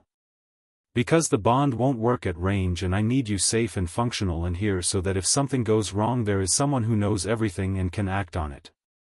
She stared at him. The bond was running at full temperature between them, and he felt her working through it, the tactical logic, the emotional resistance to the tactical logic, the genuine frustration of being the one who stayed behind. If you get hurt, she said. I won't. You can't know that. I know what's in there, he said. It's Quirrell and Voldemort. Voldemort is incorporeal, Quirrell is a middling defense professor with a borrowed power and a stammer he doesn't need. I can deal with this. You're 11. So is the plan, he said. That doesn't make it wrong. She looked at him for a long moment. He could feel her reading him through the bond, not just what he said, but what he meant, what he felt, the quality of his certainty and whether it was real or performed. He opened himself to it entirely. He was not afraid. He was not pretending not to be afraid. He was genuinely, clearly, unafraid, not because he was reckless, but because he had done the work, understood the pieces, and knew what he was walking into. She stepped forward and hugged him.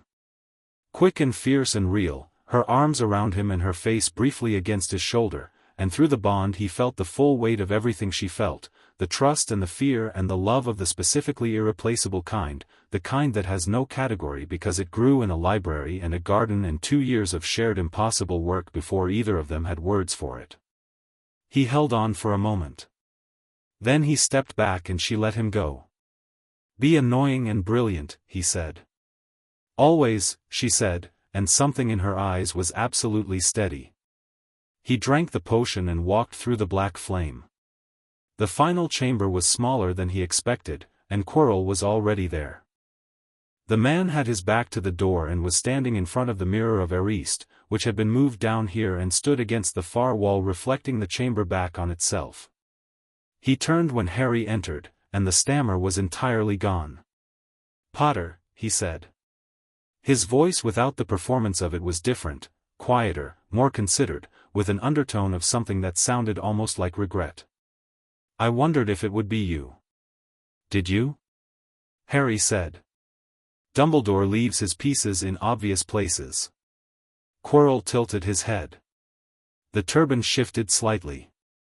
The cold resonance in the room was very dense, not frightening, exactly, but heavy in the way that deep pressure is heavy. Though I admit you're more than I expected. How do you mean? I've been feeling you through the building since September, Quirrell said. You and the girl.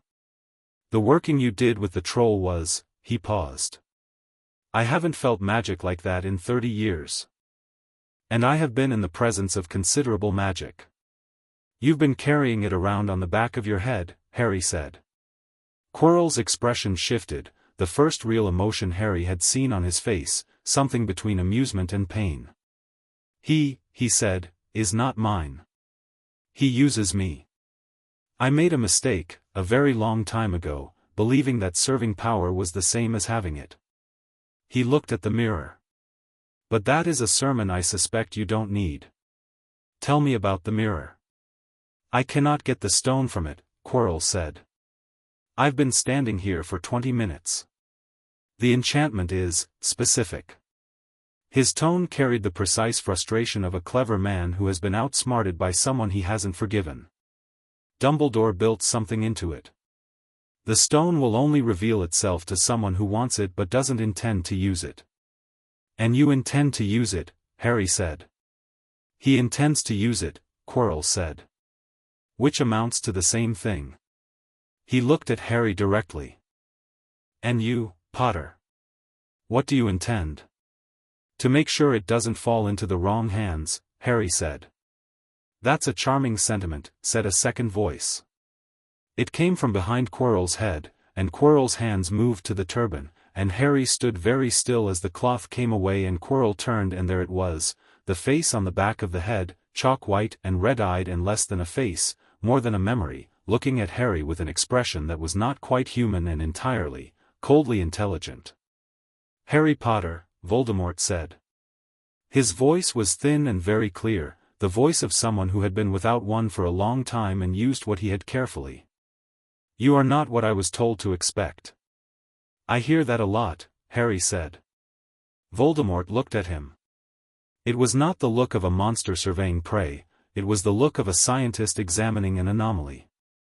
You are not afraid, he said. No. Everyone is afraid of me. That's not true, Harry said. Dumbledore isn't. You know that, because it's why you can't come back to Britain openly. And my mother wasn't afraid of you either. He paused. She was just faster. Something moved in the red eyes. Not anger, something more complicated. Interest, and underneath that, something older. She sacrificed herself. That was love, not courage. A banal protection. You've been describing it as the thing that stopped you for 10 years, Harry said. That doesn't sound very banal. Voldemort was quiet for a moment. You are 11 years old, he said. Yep. And you came down here alone. My friend is in the next chamber, Harry said. She'll be back with help inside the hour. I came down here because I can feel what you are and I wanted to talk to you before Dumbledore got involved and made everything a chess game. Voldemort blinked, a startlingly human gesture on a face that was mostly past human. You wanted to talk to me. I want to understand something, Harry said. He stepped further into the room, not toward Quirrell but toward the mirror, circling slightly so that the mirror was off to his left and Quirrell Voldemort was in front of him. You understood something true about the world. Power is real. Strength matters. Weakness gets punished. That's correct, I've lived that. He looked at the white face steadily. Where I think you went wrong was in deciding the solution was to gather all the power for yourself. And what would be the alternative, Voldemort said, very softly. Changing the conditions, Harry said. So power isn't the only protection. The silence in the room was very complete. The mirror glimmered at the edge of his vision, and Harry felt it, the stone, present in the mirror's enchantment, responding to something in his proximity. Responding to the truth of what he'd said. He wanted it to be safe. He had no intention of using it. He felt the stone drop into his pocket. He wasn't sure Voldemort noticed. Quirrell's eyes were fixed on Harry's face with an intensity that was more the white face's focus than the professor's. You are not Dumbledore's piece, Voldemort said. He thinks you are. I know he does. And you are not mine either. Definitely not. Then what are you? Voldemort asked, and it was the most genuinely curious Harry had ever heard a voice sound, the curiosity of a man who has organized the world into a system that has just encountered something it doesn't have a category for, and who is, despite everything, a man who needs to understand things. Someone who's going to stop you, Harry said. Not because it was predicted. Because I've decided to. Another silence. The cold resonance was very heavy. Then Quirrell moved, not with intention but with compulsion, the white face directing the arms forward, reaching for Harry, and Harry stepped back and put his hand on the stone wall and opened the bond fully. Hermione was in the next chamber. He felt her feel him, felt the instant response, her magic reaching back through the bond with the full focus, architectural precision that was her alone, and their cores aligned the way they had in the library in Lambeth years ago, the way they had every time since, and the floor lit up. Not visibly. Not with light or fire or any dramatic effect. The stone simply resonated, the building's own magic engaged at the foundation level, and the temperature in the room dropped 10 degrees in 2 seconds, and the cold resonance, Voldemort's fragmented soul pressing through Quirrell's body, hit a magical field that was not one person but two, not one stone but a castle, and it stopped. Quirrell reached for Harry and Harry let him make contact. The burning was extraordinary. It spread from his wrist where Quirrell's fingers gripped, up his arm, through his chest, and he felt Hermione flinch through the bond, felt her push back, felt their combined magic surge in response to the pain. Quirrell screamed. The white face screamed too, a different sound, higher and more inhuman, and the body of Quirrell crumbled inward at the contact point the way something burning crumbles, from outside to inside. Harry stepped back. His wrist was unmarked but his entire arm was vibrating. He felt lightheaded and very awake.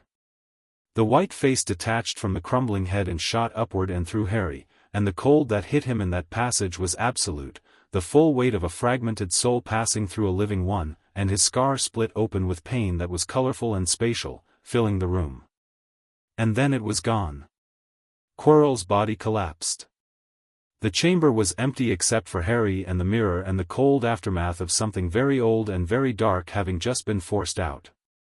He stood for 30 seconds, breathing. Then he sat down on the stone floor because his legs were done. The bond was very warm.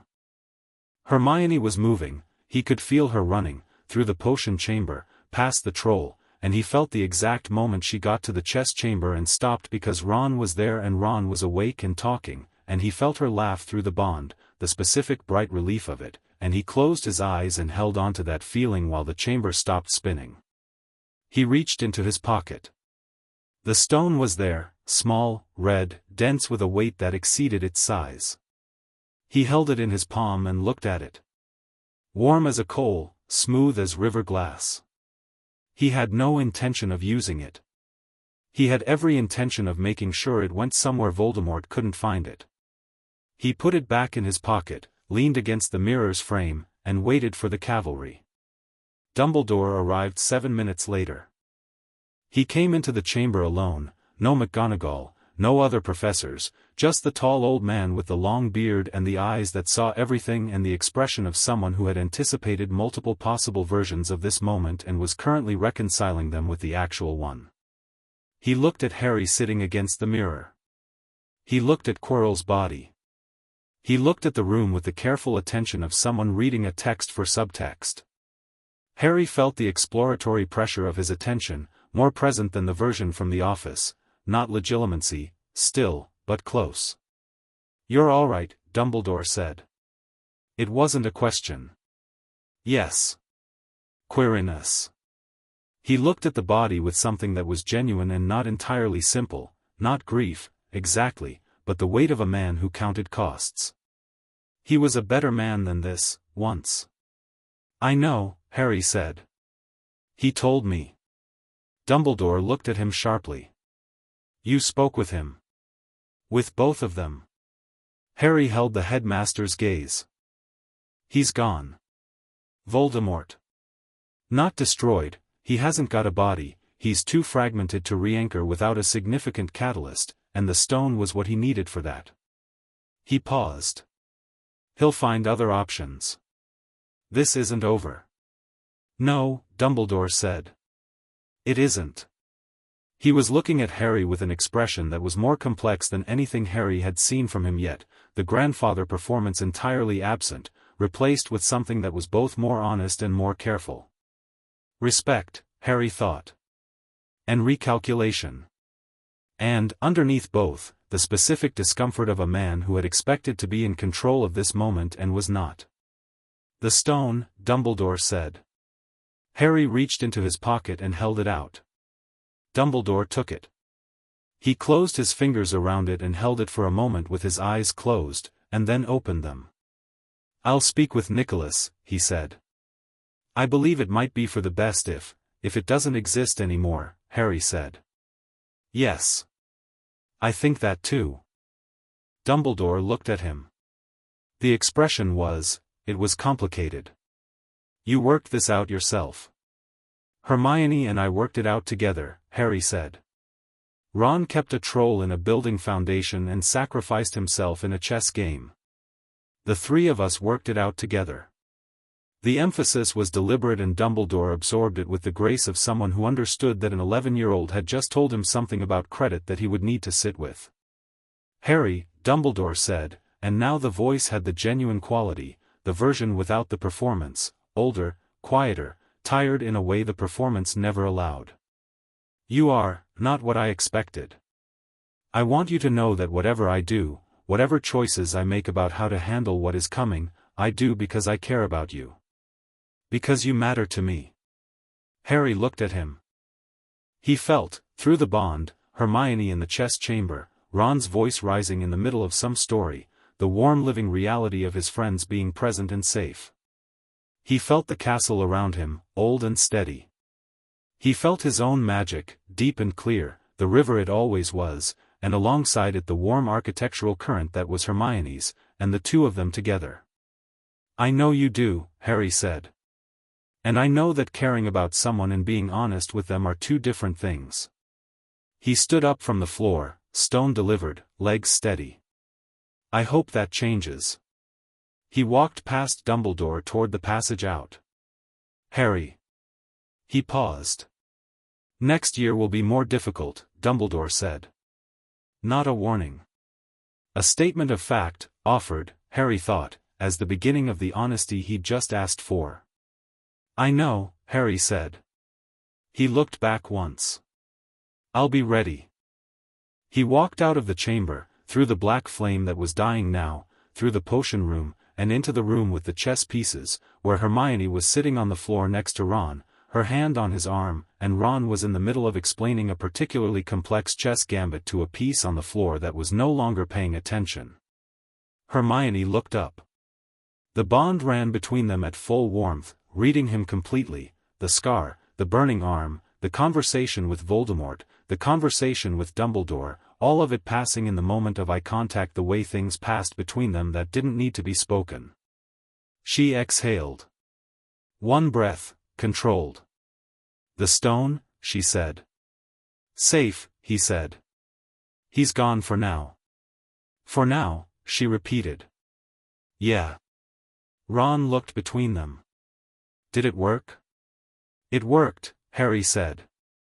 He sat down on Ron's other side, the three of them on the stone floor in the chamber of a giant chess set, and for a moment nobody said anything because the silence was the right kind, the kind that comes after something real and difficult, when the people involved don't need to perform relief because the relief is just there, quiet and solid. Dumbledore's going to be annoying about this, Ron said finally. Definitely, Harry said. And Snape's going to be insufferable. Always. Right. Ron nodded to himself. At least I won the chess game. You were a piece in the chess game, Hermione said. I was the chess game, Ron said, with the specific dignity of someone who has earned it. Outside, above them through floors and chambers and staircases and the frozen stone of December Hogwarts, the castle breathed.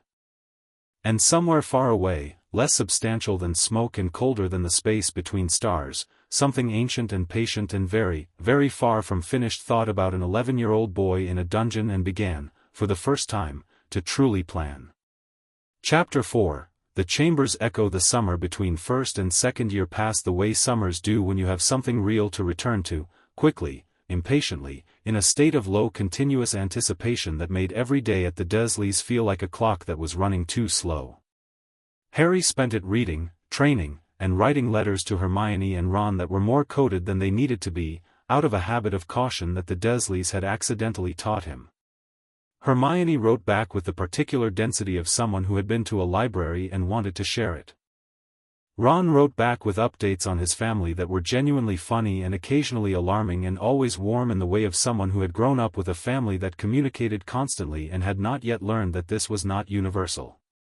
The bond was thinner at distance, not gone, never gone, but reduced to the faint hum that was its minimum register, a warmth that was more compass than conversation.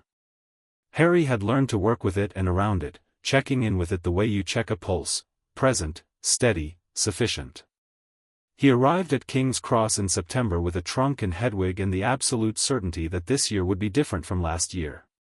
Not worse, necessarily. Just different. The thread of Voldemort's thinking had been running through his mind all summer. I'll find other options, this isn't over, and the question of what those options looked like had been a productive obsession. He found Hermione on the platform before the train, because the bond gave direction even at distance and he'd learned to follow it. She was standing with her parents, her father a tall, calm man who shook Harry's hand with the particular warmth of someone who had heard a great deal about him, her mother with Hermione's eyes and a more demonstrative version of Hermione's smile, and she was already talking about something when he arrived, mid-sentence, and simply incorporated him into the conversation without breaking stride. This was one of his favorite things about her. They found a compartment. Ron arrived shortly after with Percy, who was now head boy and wearing the badge with the specific pride of someone who had wanted something for a long time and received it. The twins arrived and immediately began experimenting with something small and orange that Percy confiscated. Ginny Weasley, Ron's younger sister, was starting her first year and looked out the window at the passing countryside with the wide-eyed, alert expression of someone storing everything. Harry noticed her noticing. He remembered what that felt like. "First year," he said. She turned, slightly startled. "Yes. It's better than it sounds from the outside," he said. "The moving staircases are genuinely great once you stop expecting them to stay still." She smiled, quick, bright, a smile that had Ron's directness in it and something of her own. "Ron says you stopped a troll." "Ron stopped a troll," Harry said. He was the distraction. Ron, from behind a chocolate frog card, said, "That is a generous interpretation of events." "Accuracy is a form of generosity," Hermione said, without looking up from her book. The Hogwarts Express moved through the countryside and Harry sat with the warm current of the Bond running steady in his chest and watched the summer give way to the first cool hints of autumn and thought about Voldemort's options. He'd made a list over the summer, cross-referenced with Hermione's letters. The body problem was the central one. Without the stone, the route back required either a very powerful potion, which required specific ingredients, most of which were controlled, or a ritual, which required a person, blood, and a piece of Voldemort already in the world. That last one had been sitting at the top of his thinking since June. A piece of Voldemort already in the world. He'd told Hermione about it in a letter in July, in their notation shorthand, and her reply had come back within 2 days, dense, precise, and running to 4 pages, outlining the sole theory they'd covered in first year and extrapolating it forward. If Voldemort had fragmented his soul once, for the protection of immortality, logic suggested he had done it more than once. The thing he'd been doing in Quirrell, the possession, the parasitic inhabitation, wasn't his preferred mode. He didn't want to borrow bodies. He wanted his own. Which meant he needed a piece of himself already anchored somewhere. It would have to be an object, Hermione had written. Something durable. Something he'd made deliberately and hidden carefully. More than one, probably, given how seriously he takes redundancy. And the thing is, Harry, if any of those objects still exist in the world, we'd be able to feel them. You can feel what he is. We both could, in the chamber. An anchored piece of his soul would have that same quality, that cold resonance. We'd know it if we came near one. He'd written back, "Then we need to come near more things."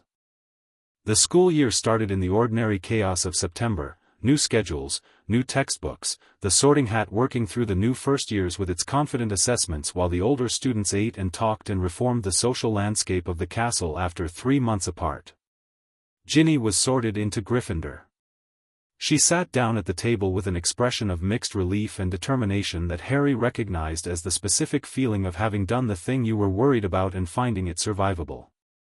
Lockhart was the new defense professor, which was immediately apparent from the decoration of his classroom, which featured a quantity of his own photograph that suggested a relationship with his own image that Hermione, in a whisper, described as clinically significant.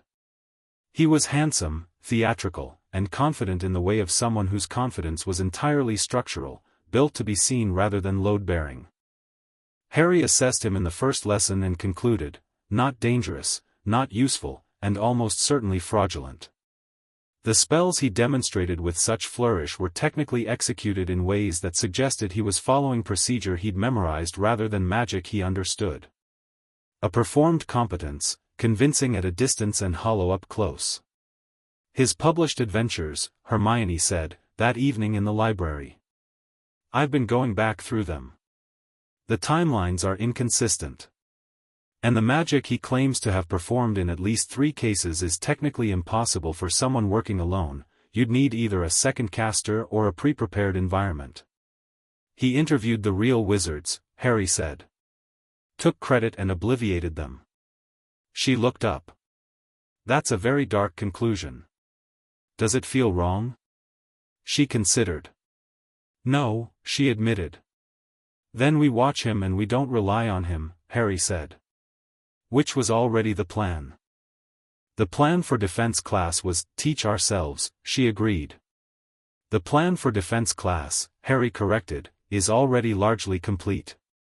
The trouble with second year arrived in the voice of a diary. It began with Mrs. Norris, Filch's cat, found stiff and staring at the Halloween feast, hung from a torch bracket by her tail, the wall behind her inscribed in something red that wasn't paint, "The Chamber of Secrets has been opened. Enemies of the air, beware." The castle's reaction was immediate and revealing. The Muggle-born students moved through the corridors after that with a specific quality of alertness. The pure-blood students divided, those who were frightened from those who were satisfied, and the dividing line was not subtle. Draco Malfoy said, in a voice precisely calculated to carry, "You'll be next, mudbloods," and the word hit the air like a stone hitting water, spreading ripples of silence. Harry looked at Malfoy. Malfoy met his gaze and held it, and there was something in the grey eyes that was more complicated than contempt, a performance of contempt over something harder to identify. Fear in one direction. Something like appeal in another. The specific trapped quality of a person saying the things they've been told to say while a different part of them watches from further back. "That's a start," Hermione said quietly, beside him. "Of what?" "Of him not being sure about any of it," she said. She was right. He'd noticed it too. He filed it. The petrifications began in November. Colin Creevey first, a first year with an enormous enthusiasm for photography and an incautious habit of wandering the corridors after hours with his camera up. Then Justin Finch Fletchley, and then nearly headless Nick, which was curious because ghosts could not properly be petrified, which meant whatever was doing this was operating at a frequency that affected magic itself, not just living tissue. "Snake," Harry said. He said it to Hermione and Ron in the corner of the library, with the restricted section book on serpentine magical creatures open between them and the specific quality of certainty that came from feeling things rather than concluding them. Something that petrifies through indirect contact. The cat was on the floor, Colin had a camera between him and whatever it was, Justin had been near a ghost, he saw a reflection in a puddle, "I'd bet on it." "Basilisk," Hermione said. She said it immediately, the way she said things she'd already worked halfway through before the conversation started. "King of serpents. The gaze kills, indirect contact petrifies. It lives in water, it can travel through the plumbing, which explains, the Chamber of Secrets," Ron said. "Right. Which is a real place. Salazar Slytherin built it," Hermione said. "He was a Parselmouth. The chamber would be accessible to a Parselmouth." She paused. "Harry." Harry looked at her. She looked at him. The bond carried the thought cleanly. He was a Parselmouth.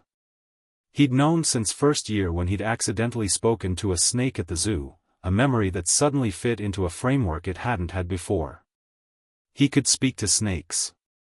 He could direct a snake. He could, in theory, find a snake that was moving through the plumbing of a castle and tell it things. "The question," Harry said slowly, "is who opened the chamber? Who speaks Parseltongue besides me?" "Voldemort," Hermione said. "Voldemort doesn't have a body," Harry said. "But," he stopped. The thought arrived the way the big ones did, sideways, quietly, with the weight of something that had been sitting at the edge of his understanding and had just stepped fully into view. A piece of himself already anchored. Something durable. Something hidden. "An object," he said. Hermione's eyes were very sharp. She'd gotten there too, half a second behind him, and the bond confirmed it, both of them in the same place, looking at the same thing. "A Horcrux," she said softly, using the word from the restricted section text, the one she'd had to look up in 3 different places before she'd found a proper definition. "An object that contains a piece of him," Harry said. "Old enough and powerful enough to act. To possess. To open a chamber that responds to Parseltongue through a memory or an impression of the original caster." He leaned forward over the table. "It's in the school." "It's been brought into the school," Hermione corrected. "Recently. The attack started in September. Someone carried it in. Or someone found it," Ron said. He'd been very quiet, following the thread with the sideways intelligence that Harry had learned to wait for. Now he looked between them and said, carefully, Ginny. The word sat there. She's been different, he said, quieter now, with the specific pain of someone reporting on something they love. Since October. She's pale and she's tired and she's been going off on her own, which Ginny doesn't do. She's the worst at being alone. She has 5 brothers, she's never been alone in her life. And last week I asked her about her new diary and she went all, he paused, and the pain in his voice was very real. She's been writing in it. All the time. And it found her. He couldn't say the word. He didn't need to. Harry was already standing. Where is she now? Dormitory, Ron said. It's 10 o'clock. The diary, Hermione said. We need the diary. If we can get it away from her, getting it away isn't enough, Harry said. It'll find her again or find someone else. We need to destroy it. How do you destroy a Horcrux? Ron said. Something that causes damage at a magical level, Hermione said. She was thinking fast, he could feel it, the architectural build-up running at speed.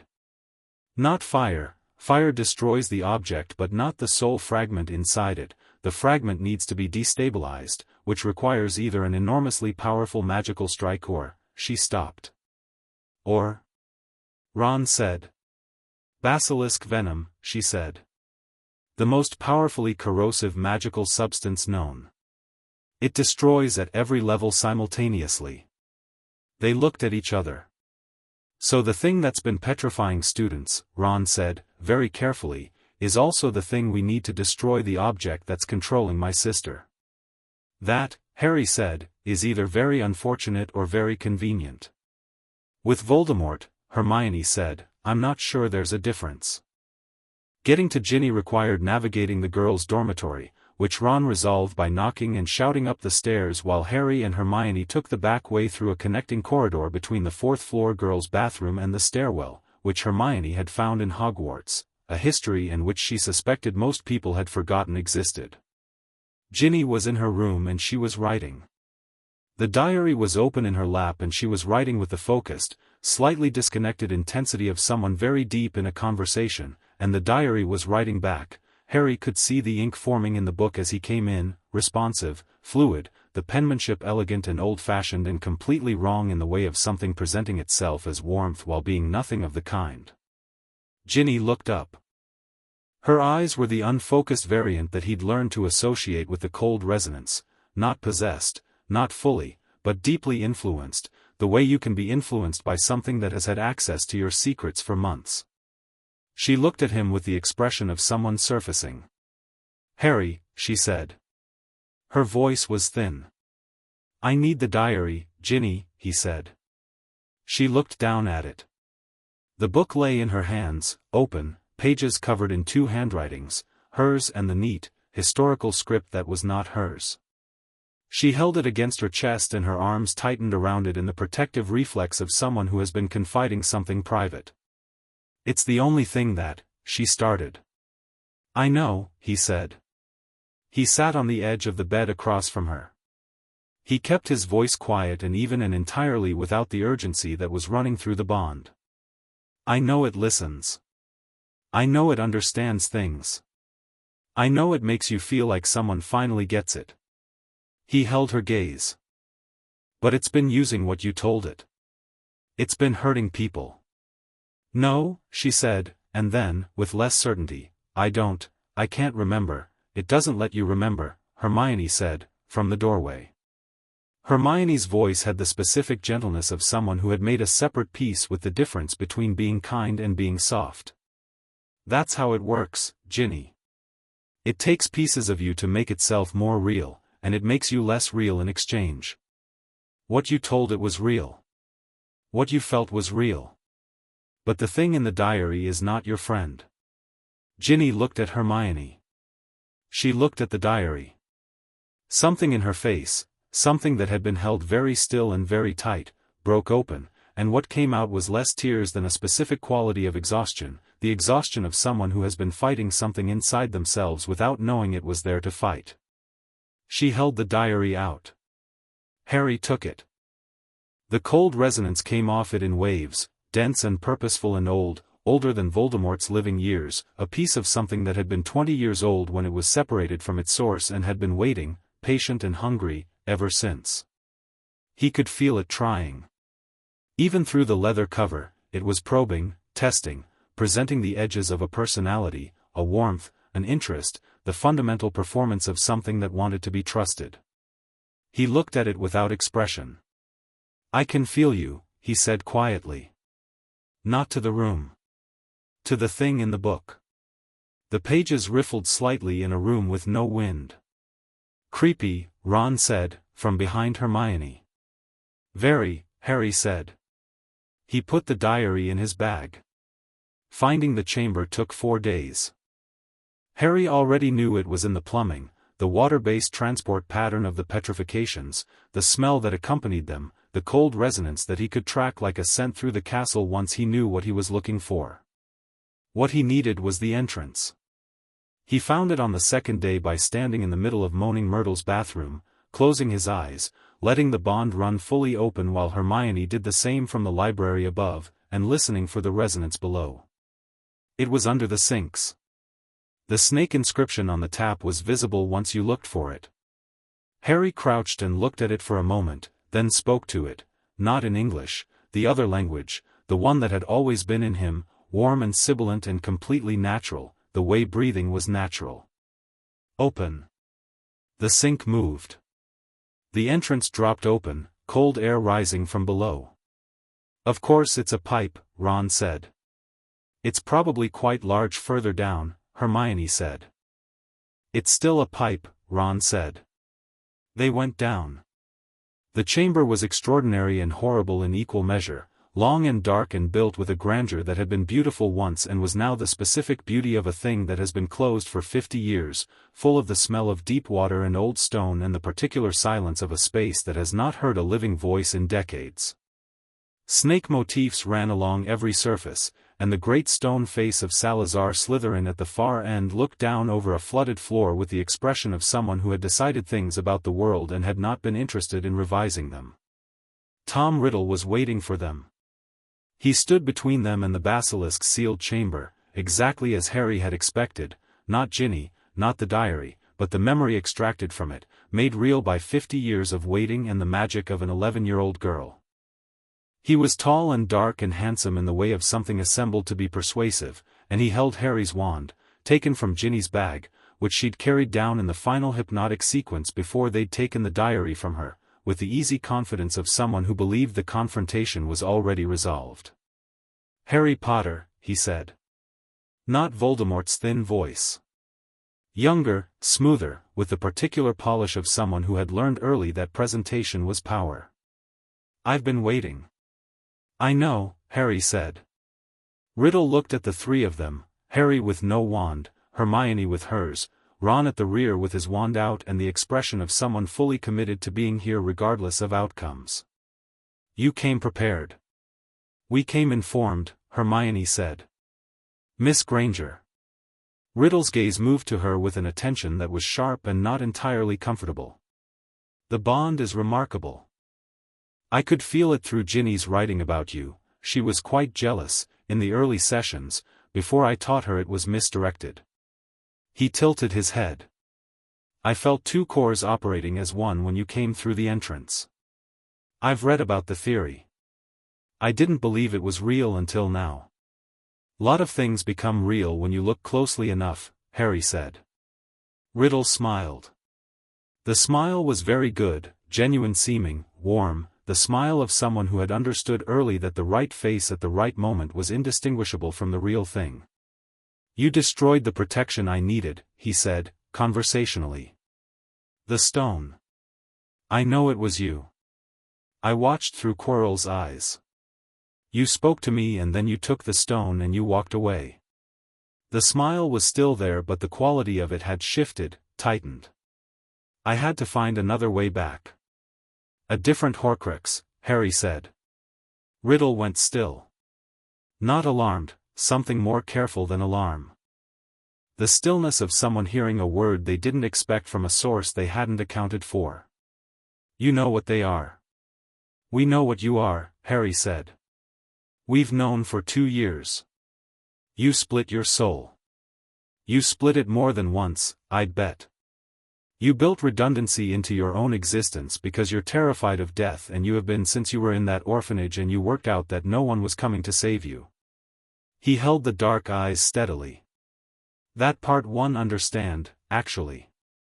The part where you decided the solution was to make everyone else afraid instead, that's where it went wrong. You're trying to humanize me, Riddle said. He sounded almost amused. I'm trying to understand you, Harry said. Same as I tried with Voldemort in the chamber last year. The understanding is real. It doesn't change what happens next. Riddle's expression settled into something that was less performance and more the actual face beneath, focused, cold, intelligent in the sharp-edged way of a mind that had never learned to be anything other than alone in the dark. The basilisk, he said. Behind those doors, Harry said. Yes. You know what a basilisk does. I know what indirect eye contact does, Harry said. Petrification. I also know what happens if you look through something else. He pulled the diary from his bag. The cold resonance from Riddle's constructed form and the resonance from the diary were the same note, running at the same frequency, and the bond registered both with perfect clarity. Riddle looked at the diary with an expression that, for the first time, was not assembled for an audience. Something raw in it. Not fear, but the recognition of something that mattered, in the way things can matter to an entity that has made its continued existence the organizing principle of everything. If you destroy that, he said, I'm gone. This version of me. 50 years of thought and growth, and you were never real, Harry said. You were a piece of him that's been eating a 12-year-old girl from the inside. That's all. He looked at Riddle and felt, not hatred, not triumph, but the clear, grounded resolution of someone who has done the math and arrived at a conclusion he can stand behind. Open the basilisk's chamber. You can't command me. I'm not commanding you, Harry said, in Parseltongue. The doors opened. The basilisk was enormous. It filled the chamber the way a river fills a gorge, not tightly, but completely, its presence making the space around it feel defined by its boundaries. 60 feet of ancient serpent, scales the color of old bronze and shadow, head the size of a carriage, moving with the slow and terrifying confidence of something that has never had a natural predator. Harry didn't look at its eyes. He looked at the space beside its head, and he spoke. Not commands. A conversation. He said, in Parseltongue, that it had been locked down here for 1,000 years serving a dead man's memory and that he had no interest in fighting it, that it had been used as a weapon against children who'd done nothing to it and that he needed something from the venom it had and then it could go, properly go, somewhere that wasn't a chamber under a school. The basilisk was quiet for a long moment. Its head swayed. Its yellow eyes swept the ceiling. You cannot trust it, Riddle said, and his voice had lost the smoothness, running under stress now, the edges showing. It will kill you. That is what it is built to do. The basilisk looked at Harry. Harry met the area beside its gaze and said, in Parseltongue, what do you want? The answer came in images rather than words, the sensation of deep water, of open dark, of the sea as a concept understood through vibration and chemical sense rather than sight. It had been down here for 1,000 years and it wanted what all old and confined things want, to leave. Harry reached into his bag and removed a glass vial, Hermione's contribution, prepared in advance, because Hermione planned for things and planning for a basilisk venom sample was the kind of planning she did as naturally as breathing. He set it on the floor. He looked at Riddle. Tell it to give us what we need and then open the water gate at the back. The one that leads out through the lake. Riddle stared at him. You can't make, I'm not making it, Harry said. I'm asking. There's a difference. It's the same difference you missed about 50 years ago and it's why you're standing here as a memory while I'm standing here as a person. The silence in the chamber was very long.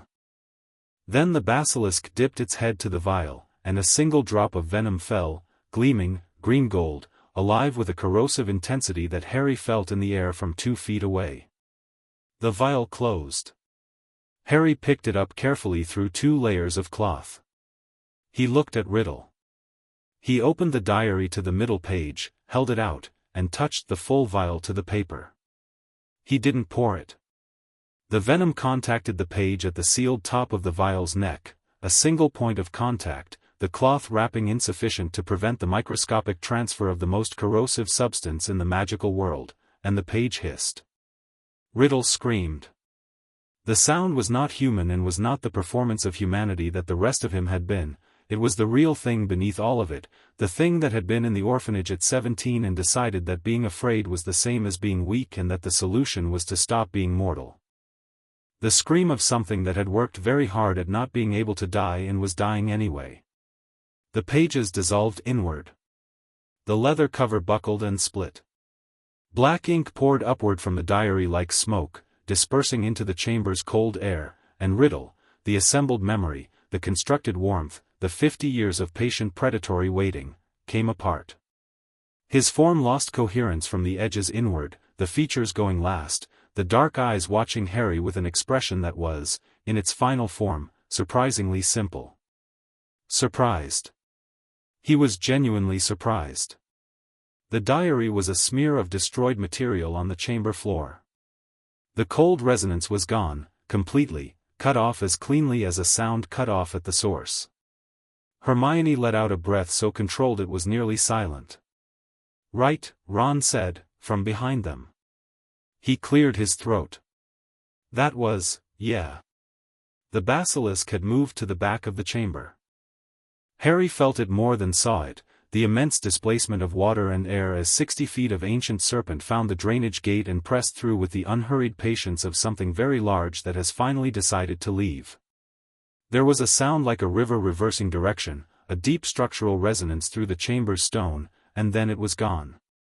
Harry stood in the middle of the chamber and felt the absence of it, the cold resonance completely clear, the basilisk gone, the diary destroyed, the water level already dropping as the drainage system normalized. "Ginny," Ron said. "She'll be fine," Hermione said. The possession was the diary's. With the diary gone, the influence goes with it. She'll remember some things. Not all. Should we tell her? Ron said.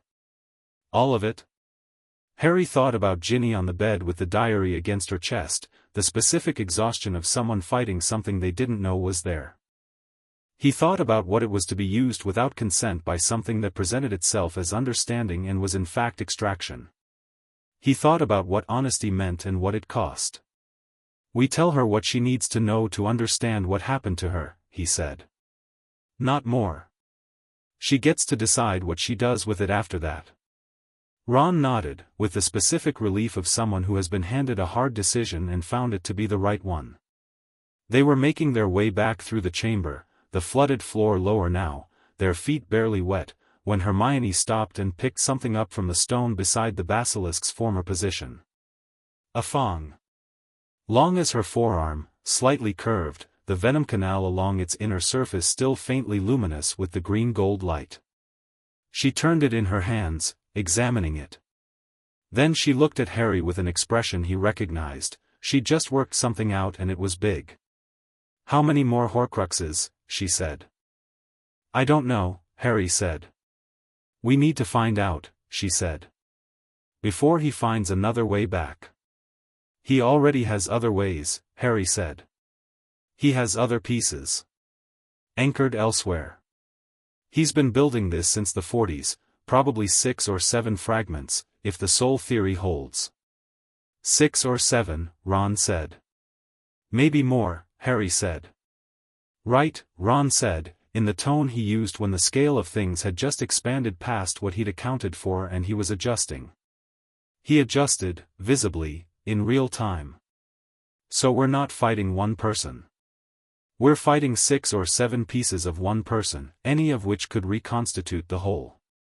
Approximately. And Dumbledore knows this." "Almost certainly," Harry said. "And he hasn't told anyone." He's playing a long game, Hermione said. He has a plan. He just hasn't told anyone what it is. Great, Ron said. So the plan is to find out his plan and also work out how to destroy several objects that contain pieces of a soul before any of them can reconstitute the person they came from. That's about it, Harry said. Cool, Ron said. Cool. Right. I want a biscuit. They climbed back up through the pipe. The castle received them with its ordinary, complicated warmth, stone and torchlight and the distant sound of other people existing in the upper floors, completely unaware of what had just happened in the roots of the building. Dumbledore was in Myrtle's bathroom when they emerged. He was standing by the sinks with his hands folded and his expression composed in the particular way of a man who was not surprised to see them but had not fully predicted the specific form of their arrival. He looked at Harry, at Hermione, at Ron, at the basilisk fong in Hermione's hand, at the absence of the diary. He was very still. It's done, Harry said. Ginny's safe. The basilisk is gone, through the lake, it won't come back. The diary is destroyed. Destroyed, Dumbledore repeated. Basilisk venom, Hermione said. It was the most efficient option. Dumbledore looked at the fong in her hand. His expression was carefully neutral in a way that meant the neutrality was working very hard. You knew what it was, he said. It wasn't a question. A Horcrux, Harry said. The word in the open air between them had a weight and a quality that the restricted section book had suggested it would, the weight of something that was not supposed to be known by 12-year-olds in a bathroom. Dumbledore absorbed it with the grace of a man who had long practice at receiving unexpected information without visibly recalculating. And you know, Dumbledore said slowly, that this is not the only one. We know there are more, Harry said. We don't know how many or where. We'd appreciate any information you're willing to share. The sentence landed the way he'd intended it, honest, direct, entirely without the performance of deference that Dumbledore's manner somewhat invited and that Harry had no intention of providing. He respected Dumbledore. He was aware that Dumbledore was brilliant and experienced and genuinely motivated by something good, at his core. He also knew that brilliant men with good intentions and unchecked authority had a specific and recurring pattern of deciding that the people in their plans didn't need to understand the plans. Dumbledore looked at him. The grandfather expression was fully absent. What was there instead was the real one, old and complicated and currently doing something Harry recognized as the specific internal work of revising a strategy. You are 12 years old, Dumbledore said. 13 in July, Harry said pleasantly. Harry. The voice was quiet and genuine. What you've done tonight, what the three of you have done tonight, is extraordinary. Beyond anything I would have asked of you. But the path ahead requires information, Harry said. Not protection. Information. He held the old man's gaze with the complete, grounded steadiness that was not confrontation and not submission. We're going to be in this regardless of what you decide to share with us. You know that. The question is whether we're doing it with accurate knowledge or without it. Dumbledore was quiet for a long time. In the silence, Hermione turned the basilisk fong in her hands, methodically, and Ron stood with his arms folded in the patient manner of someone who has decided that whatever happens next, he's in it. There are, Dumbledore said finally, 7. He paused, and the word cost him something, not in saying it, but in having held it, Harry thought, for a very long time in a room by himself. 7 pieces. One has been destroyed tonight. One was destroyed last year, though we didn't know its nature at the time. He paused again. The diary was made in haste. Made by a 16-year-old boy who understood the theory without fully understanding the cost. He made more later, Harry said. More carefully, Dumbledore agreed. The others, Hermione said. What are they? That, Dumbledore said, is what I have spent the better part of 30 years attempting to determine. He looked between them all, 3 12-year-olds in a flooded bathroom, one of them holding a basilisk fong, all of them asking the right questions. I have theories. Some evidence. Nothing complete. He straightened.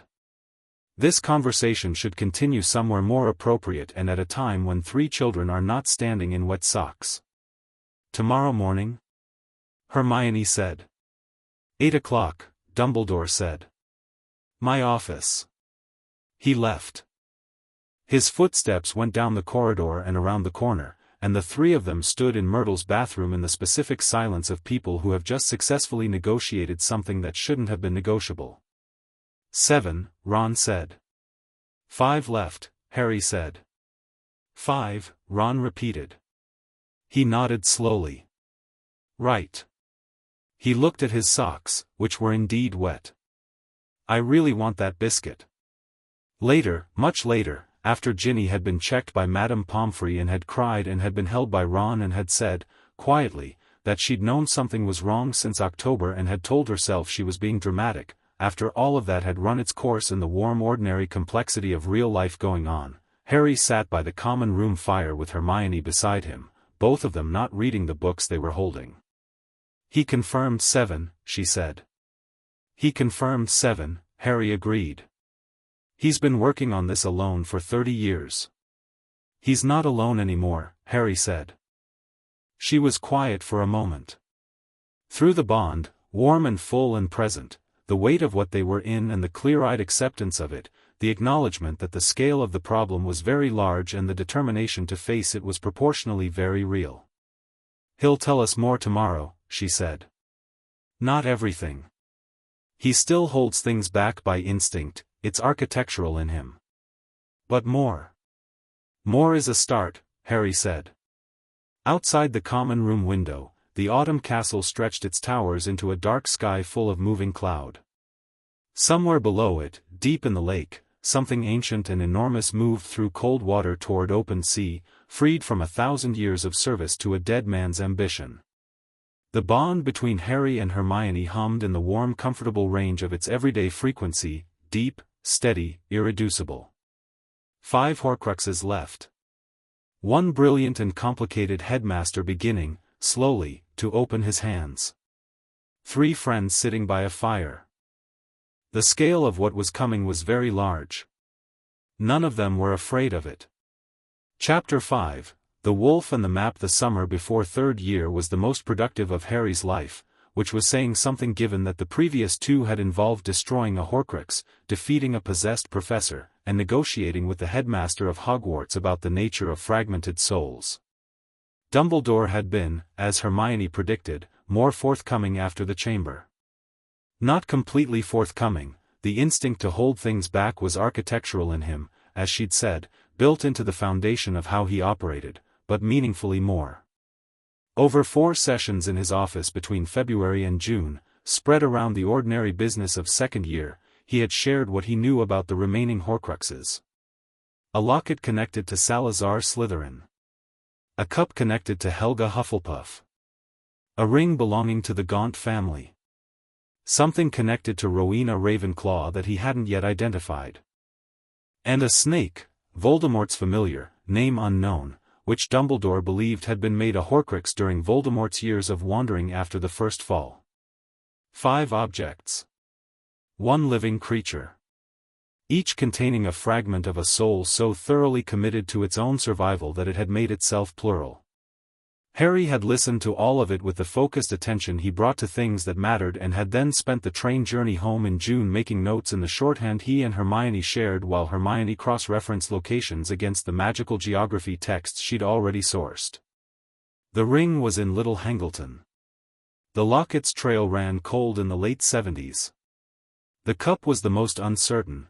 Dumbledore had found evidence of Gringotts' involvement but nothing confirmed.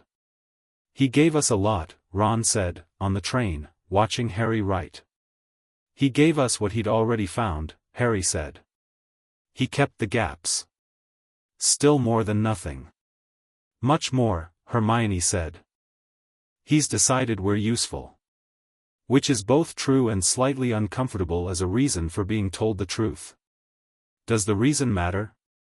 Ron said. Not to the outcome, Harry said. But it matters to how much we trust what he gives us versus what we find ourselves. Ron absorbed this. You're both exhausting, he said, and ate the last of his chocolate frogs with the equanimity of someone who had made peace with his companion's particular quality of relentlessness. The summer was quiet.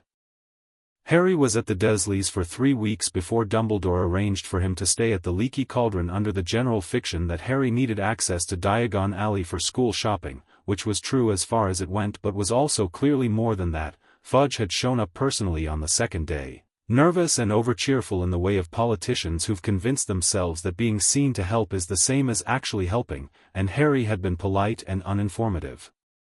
And had spent the remaining time in the alley reading. Hermione came to Diagon Alley for a week in August.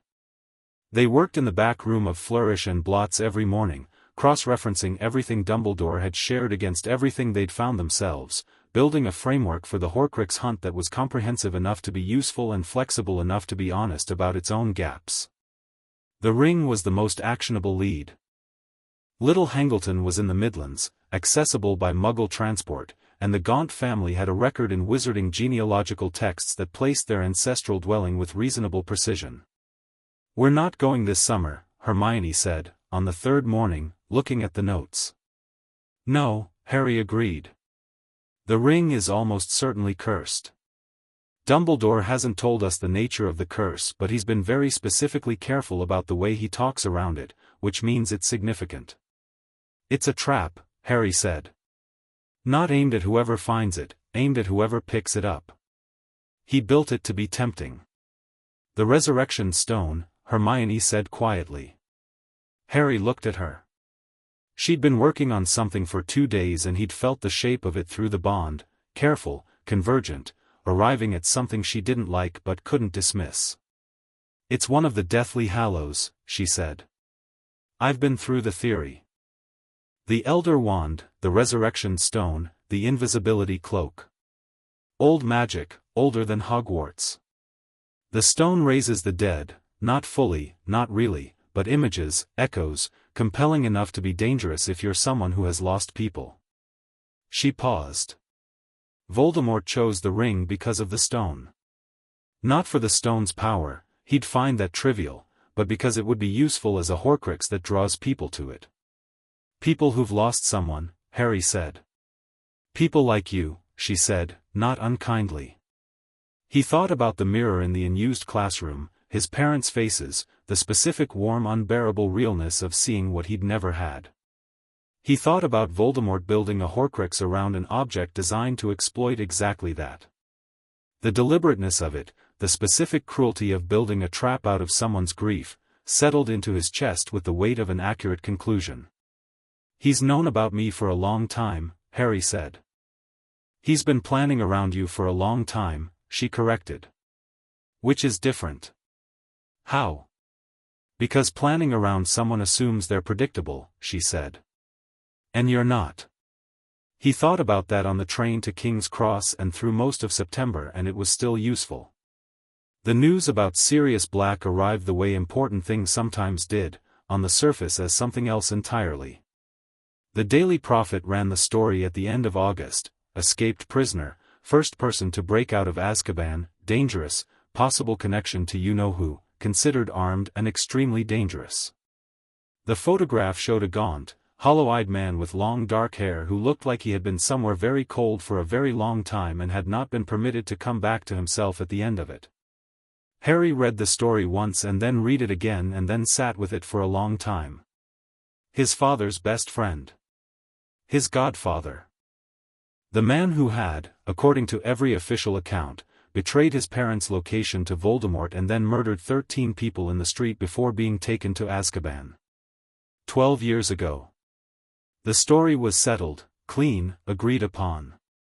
Harry had learned what settled, clean, agreed upon stories were usually concealing. He told Hermione about it before the train left London. She already knew, she'd read The Prophet, and she'd been making the same face she made when something didn't quite fit the frame it was being presented in. He betrayed them, she said. That's the official account. His best friends, Harry said. Who he'd been loyal to through 7 years of school and a war. People break under pressure, she said. But she said it as an argument she was testing, not one she was making. Azkaban does things to people. And the crime scene, 13 bodies and a finger, Harry said. They found his finger. Yes. Not the rest of him. No. They looked at each other. The bond ran at the quiet, careful frequency of something being worked through carefully. Pettigrew, Harry said. He'd been thinking about the name since summer, one of his father's other friends, a name that appeared in the history they'd pieced together from Hagrid's stories and Dumbledore's carefully measured disclosures. Peter Pettigrew. Found dead in the same incident. No body, just the finger, and the assumption of death, and 12 years of absence that had been settled into the official record as confirmation. No body. You think Pettigrew framed him, Hermione said. I think it's worth considering, Harry said.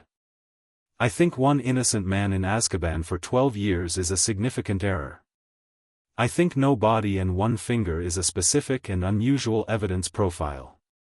And I think, he stopped. He felt the thought arrive fully. I think Voldemort's secret keeper being murdered rather than captured is very convenient for everyone who doesn't want the trial to happen. There was no trial, Hermione said. No, Harry said. There wasn't. Ron had come in midway through this and had listened without interrupting, which was his particular quality of good intelligence, knowing when to wait. When Harry finished, Ron was quiet for a moment, then said, My dad knows people at the Ministry. The Magical Law Enforcement Department.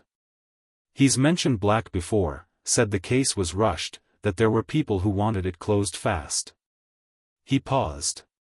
He also mentioned something else. He said one of the Aurors who processed the scene filed a dissenting report and was transferred to the Department of Magical Accidents within the week. Transferred, Hermione said.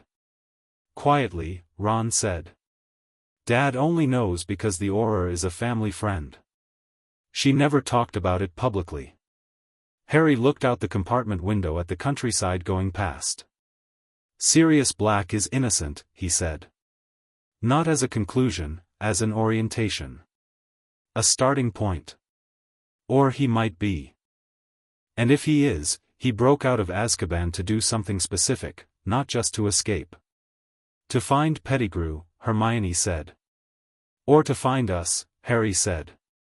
The new defense professor was not what anyone expected. He appeared at the staff table on the first evening in robes that were worn but well kept, with the kind of face that had been handsome and was now something more interesting, lined, with quality, the face of someone who had been through things and had not simplified his relationship to them afterward. He looked tired in the specific way of a man who was accustomed to being tired and had organized his life around it without complaint. Remus Lupin.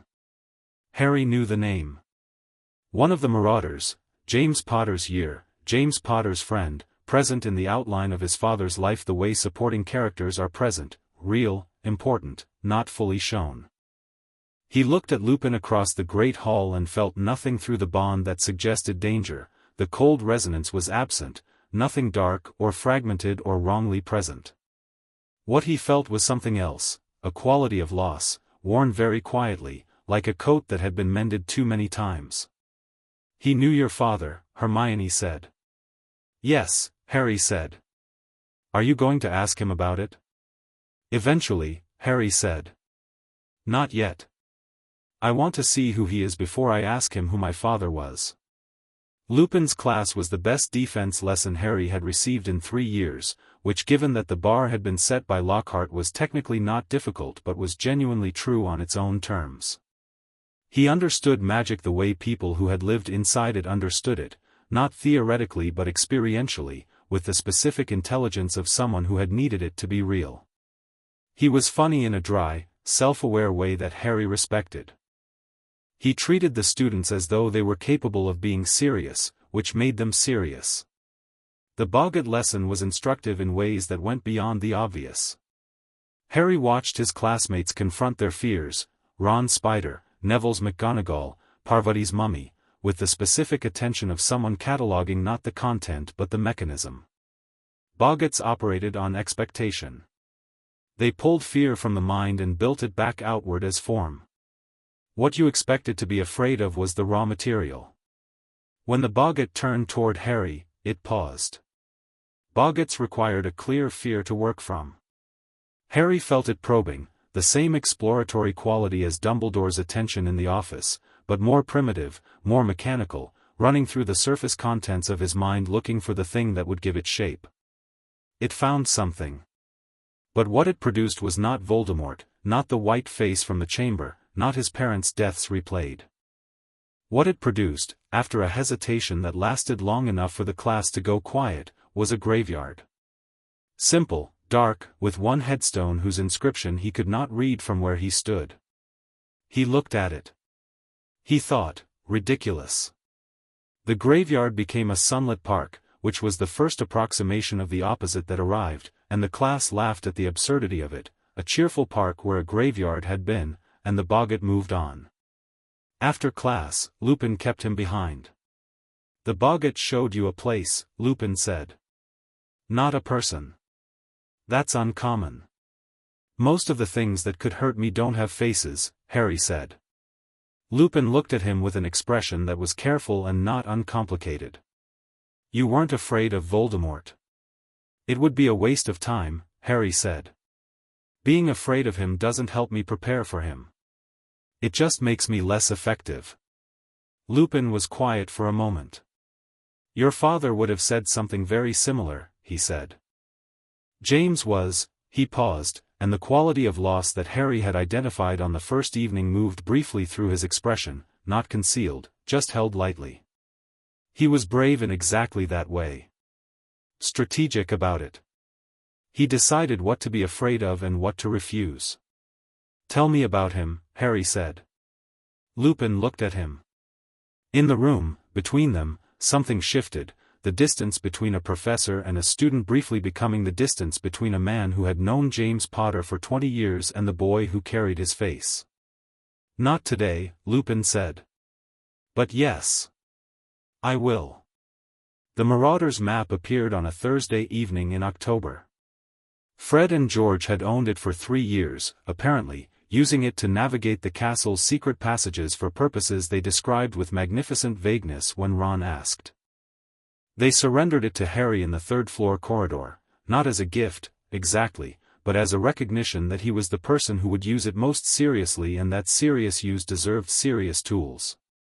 Messrs. Mooney, Wormtail, Padfoot, and Prongs, Harry read, on the parchment, after Fred had shown him the activation phrase. He said it again quietly. Wormtail. What? Hermione said, leaning in to see. Wormtail, Harry said. One of the mapmakers. It's a nickname, Marauders' nicknames. They're all animal-based. He ran the logic quickly, out loud, for both of them. Prongs is a stag. My father. Padfoot is, a big dog, probably, Sirius Black, the animagus form if he has one. Mooney is, Mooney, Hermione said. Then, Lupin. Lupin was a marauder, Harry said. His nickname is Mooney. Full Moon. He's a werewolf, Hermione said, very quietly, with the specific composure of someone who has suspected something for weeks and has just had it confirmed.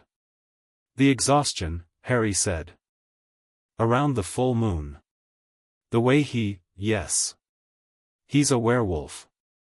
Which means, Hermione said, he has known your father, Sirius Black, and Peter Pettigrew since they were 11 years old. They looked at each other across the Marauders' map. The bond ran at the high, careful register of something important in front of them. And Wormtail, Harry said. On the map. It's a nickname for a rat animagus. Peter Pettigrew. He spread the map and looked at it, the castle in miniature, every room and corridor, every dot of moving light representing a person with their name beside them. If Pettigrew is alive, and if he's been hiding as a rat animagus, he'd be in the castle, Hermione said. As someone's pet. They both looked at the map. It took them 4 minutes to find him. The dot was very small, labeled Peter Pettigrew, moving in small erratic orbits around a larger dot labeled Ronald Weasley in the Gryffindor dormitory. Scabbers, Harry said. Ron's rat. 3 years old. Suspiciously old. Missing a toe on one paw, which was consistent with a man who had been found with a severed finger at a crime scene 12 years ago. They found Ron in the common room. Harry sat down across from him and put the map on the table and pointed to the 2 dots without saying anything. Ron looked at the map. He looked at the dot next to his. He looked at Harry. "That's wrong," Ron said. "I don't think it is," Harry said. Ron looked at the map for a long time. He had the specific expression of someone whose loyalty was running headlong into something that required him to revise his relationship with an object he'd had since he was 6, and the revision was real and it hurt. "He's been in my family for 12 years, Ron said. "Yes," Harry said. "He knew," Ron said. Not a question. The understanding arriving, with the flat quality of something heavy landing. "He's been sitting in our house for 12 years. Knowing everything. If Voldemort wanted to come back, he'd know where to find someone with access," Harry said.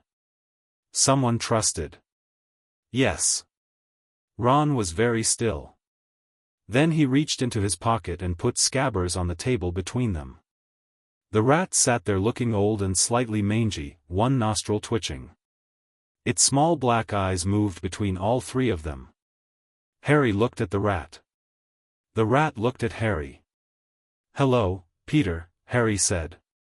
The rat bolted. It was off the table and halfway across the common room before Harry's hand came down on its tail and the bond opened and Hermione's magic came in alongside his and the rat stopped, suspended in a full-body magical hold that neither of them had needed to discuss. The rat squirmed. It attempted to transform. Harry felt the attempt, the shape of the animagus shift beginning, and he pushed back through the bond and the hold tightened and the shift failed. "Don't," Harry said. The rat went still. They kept him in a cage that Hermione transfigured from a textbook with the calm efficiency of someone solving a logistics problem, which it technically was, and took him to Lupin. The walk through the castle was one of the stranger experiences of Harry's year, which was a high bar.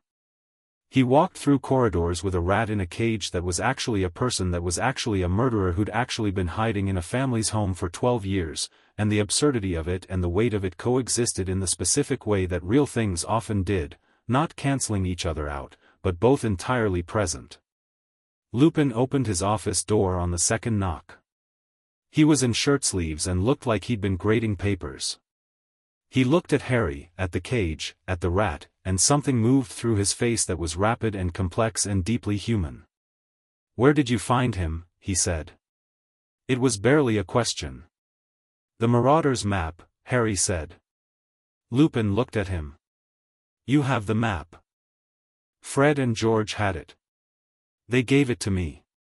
Harry held the cage up. "His name is on it." Wormtail, moving in circles around Ron's dot. Lupin reached out and took the cage. He looked at the rat for a long moment. The rat looked back at him with the bright, frantic eyes of something trying to decide between several bad options. "Peter," Lupin said softly. The rat's nose twitched.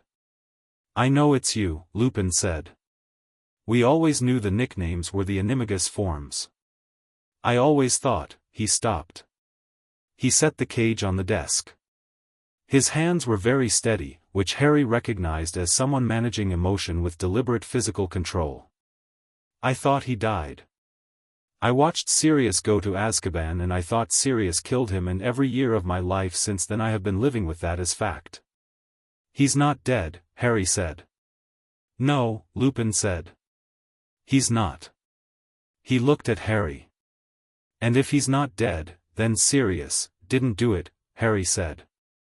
The word sat in the office with the weight of 12 years of wrongness resolving into a new shape. Lupin sat down. He sat heavily, the way people sit when something large has just been removed from beneath them. "The trial," he said. "There was no trial." "No," Harry said. "Dumbledore never pushed for one." No, Harry said. Lupin looked at the rat. He looked at Harry. He looked at Hermione, who had been standing quietly beside the door with the particular quality of presence she had in situations that required witness rather than intervention. He looked at Ron, who had come with them and was standing with his arms folded and his expression the specific mixture of hurt and determination that belonged to someone who had just found out a piece of his childhood was not what it appeared to be. "We need to get him to the Ministry," Lupin said. "We need to get him somewhere he can't escape from first," Harry said. "He'll transform the moment he gets the chance. We need him bound in both forms." "I can do that," Lupin said, and his voice had changed, the tired, measured quality of the everyday replaced by something older and sharper, the part of him that had been a marauder at 17, running at night through the grounds of Hogwarts. "I know the binding. We used to use it as a prank, he stopped. "It holds the animagus form regardless of the caster's intent. Peter won't be able to transform." He cast it in 4 words, a spell Harry hadn't seen before, and the cage rattled and was still. "And Sirius?" Harry said. "Sirius is in the castle," Lupin said. Harry stared at him. "He's been here for 2 weeks, Lupin said. "In the grounds. I've known since September, I could smell him, and before you ask, yes, it is exactly what it sounds like. He's been watching. Waiting." He paused. He knew about the rat. He knew Pettigrew was in the school. "He came here for the same reason you just came to me. He's been here for 2 weeks and you didn't." "I was waiting for evidence," Lupin said. "I was waiting for proof I could put in front of someone, because I know what Sirius looks like to the world and I know that walking into Dumbledore's office and saying I believe he's innocent is not the same as being able to prove it."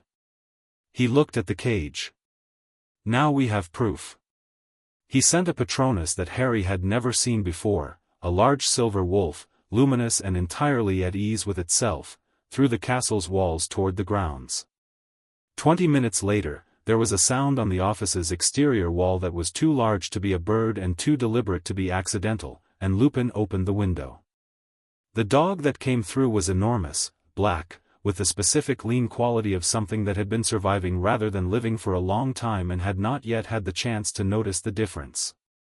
It landed on the office floor and shook itself and looked at Harry with gray eyes that were not a dog's eyes at all, and Harry felt something in the bond, not the cold resonance, nothing dark, but the specific quality of a grief that had been running for 12 years and had just found a place to stop. Then the dog was Sirius Black, and he was standing in Lupin's office in robes that had started somewhere better and ended here, and he was looking at Harry with an expression that was not what Harry had expected, not desperate, not broken in the way of someone released from suffering, but steady. A man who had decided to survive and had done it and was now looking at the consequence of his godson's face and taking it in without flinching. "You look exactly like James," Sirius said. His voice was rougher than it should have been. "Except the eyes." "Lily's eyes," Harry said. "Yes," Sirius said. He looked at Harry for another moment, and a dozen things moved through his face in rapid succession, love and grief and guilt and something very close to hope, and then he recomposed himself with the specific discipline of a man who had had 12 years in Azkaban to learn the difference between feeling things and being destroyed by them. "You went to Azkaban for something you didn't do," Harry said. "I went to Azkaban," Sirius said, "for something Pettigrew did, yes." His eyes moved to the cage on the desk. The cage was very still.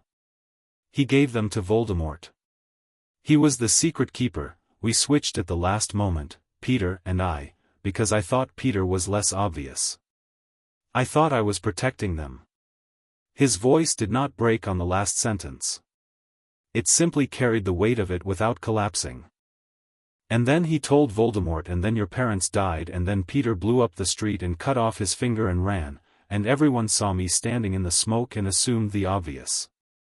"You didn't fight it," Harry said. "Not an accusation. An observation." "I was in shock," Sirius said. "And there was no trial. They took me that night and I was in Azkaban before I understood that no one was going to ask me anything." A pause.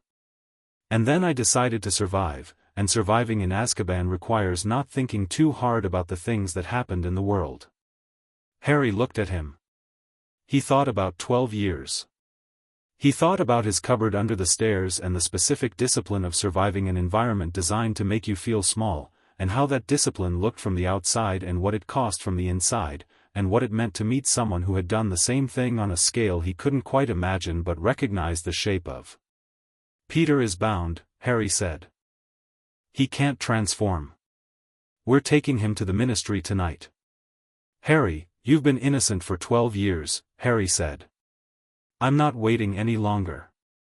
Sirius looked at him. Then he smiled, and the smile was, Harry thought, probably the closest thing to what Sirius Black had looked like at 17, before the war and Azkaban had done their specific work. You do sound like James, he said. But you're more focused. James was brave. You're deliberate, Hermione said, from the door. Sirius looked at her. Then he looked between them both, clearly reading the bond in the way that perceptive people occasionally could, the specific quality of two people who occupied each other's gravity. Ah, he said. Remus mentioned. He said it with the tone of someone storing something to ask about at a better time. The ministry, Harry said. The ministry, Sirius agreed. Taking Peter Pettigrew to the Ministry of Magic on a Thursday night in October was logistically complicated and personally complicated in different ways and complicated in some additional ways that were both simultaneously. Lupin knew the emergency contact for the Department of Magical Law Enforcement. Harry knew, from watching Fudge operate, that the Ministry's instinct would be to contain and minimize rather than admit error, and that an innocent man in Azkaban was the kind of error that ministries found very difficult to process with integrity. They'll try to make it quiet, Harry said, while Lupin composed the initial contact and Sirius sat on the edge of the desk looking at the ceiling and Ron held the cage with the expression of someone holding a very unpleasant object for very good reasons. Let them try, Sirius said. They'll offer something, Hermione said. A pardon, phrased as clemency rather than exoneration. Which implies guilt. I know, Sirius said. Do you care? Harry said. Sirius looked at him. He thought about it for a real moment, not the performed consideration of someone going through emotion but actual thought, with the weight of 12 years giving it texture. I care about Peter standing in front of a Wizengamot, he said finally. The rest of it, the name, the reputation, what people say, I've been dead to the world for 12 years and I'm still here. The words don't frighten me. Good, Harry said. The ministry contact was a woman named Amelia Bones, who ran the Department of Magical Law Enforcement with the specific quality of competence that survives institutional environments by refusing to participate in their worst instincts. Lupin spoke to her by flu at midnight. She arrived at Hogwarts within the hour, no fanfare, no entourage, just herself and two Aurors whose demeanor suggested they had been told enough to come prepared for anything. She looked at Peter Pettigrew in the cage. She looked at Sirius Black sitting on the edge of Lupin's desk. She looked at Harry Potter, who was 13 years old and standing in the middle of this with the calm, attentive expression of someone who had prepared for every foreseeable outcome and was monitoring for the ones he hadn't foreseen. Explain, she said, to the room. Harry explained. He was precise and sequential and left nothing out that was relevant and included nothing that wasn't, which was the product of 2 years of talking to Dumbledore and learning how someone who controlled information used the things you offered and the things you withheld. Hermione supplemented at 3 points with specifics: the magical binding used on Pettigrew's animagus form, the identification methodology via the Marauder's map, the cross-reference against the official record of the crime scene. Bones listened without interrupting. Her two Aurors took notes. When Harry finished, she said, "Can you force the transformation?" "Yes," Lupin said. "Do it." Lupin looked at Sirius, who looked at the cage, who looked at the rat inside it. Then Lupin said the reversal of the binding charm and Pettigrew had no choice, the animagus form forced back into the human one by the removal of the hold that had kept it stable. Peter Pettigrew stood in the cage, which was suddenly too small for him, his face pale and his eyes moving rapidly between every person in the room with the expression of someone calculating exits. He was small and soft and had the kind of face that was good at being overlooked and had made a career of being overlooked and was not going to be overlooked tonight. "Peter," Bones said. "I'm going to ask you a question and I want you to understand that I already know the answer. Did you serve as secret keeper for the Potters?" Pettigrew's eyes found Harry. Harry looked back at him without expression, which was worse, he suspected, than anything else he could have offered. Pettigrew began to cry. The debriefing took 3 hours. By 2 in the morning, Amelia Bones had enough for an arrest, enough for a warrant, and enough for a formal inquiry into the circumstances of Sirius Black's detention. She looked at Harry once more before she left, with an expression that was not quite gratitude and not quite apology but occupied the space between them. "Your parents would be proud of you," she said. "Thank you," Harry said. He meant it and he also filed it, because proud was not the same as justice and the inquiry was not the same as the exoneration and Sirius was not free yet, technically, tonight. But Pettigrew was in ministry custody. The inquiry was open. The record would have to move. It moved, in the end, faster than the ministry usually moved anything, because Amelia Bones was the kind of person who understood that the speed of justice was itself a moral question. Sirius's formal exoneration came 6 weeks later, in December, preceded by 2 weeks of quiet legal maneuvering that Harry followed in the Prophet with the focused attention of someone who had learned to read what official communications meant rather than what they said. Sirius moved into a house in London that he'd inherited from the Black family, a large, dark, profoundly unhappy-looking townhouse in Grimmauld Place that he described as having the specific atmosphere of a family that was never happy and is now also deceased. He began the process of becoming a human being again, which was slower and more non-linear than the legal process and was, Harry suspected, going to be the real work. Harry visited for a weekend in November. They sat in the kitchen of the dark townhouse and ate takeaway curry because Sirius had not yet worked out how to stock a kitchen, and the conversation moved through the ordinary awkward territory of two people who had an enormous amount of history between them despite having spent almost no time together. Sirius told him about his father, which Harry had asked for and which turned out to be 3 hours of stories that were funny and difficult and real in the way that accounts of dead people are real when told by someone who loved them without performing it. James Potter had been, by Sirius's account, brilliant and occasionally arrogant in the specific way of someone who had been best at things young and was still growing into understanding that brilliance was not the same as being right about everything. He was better at the end, Sirius said.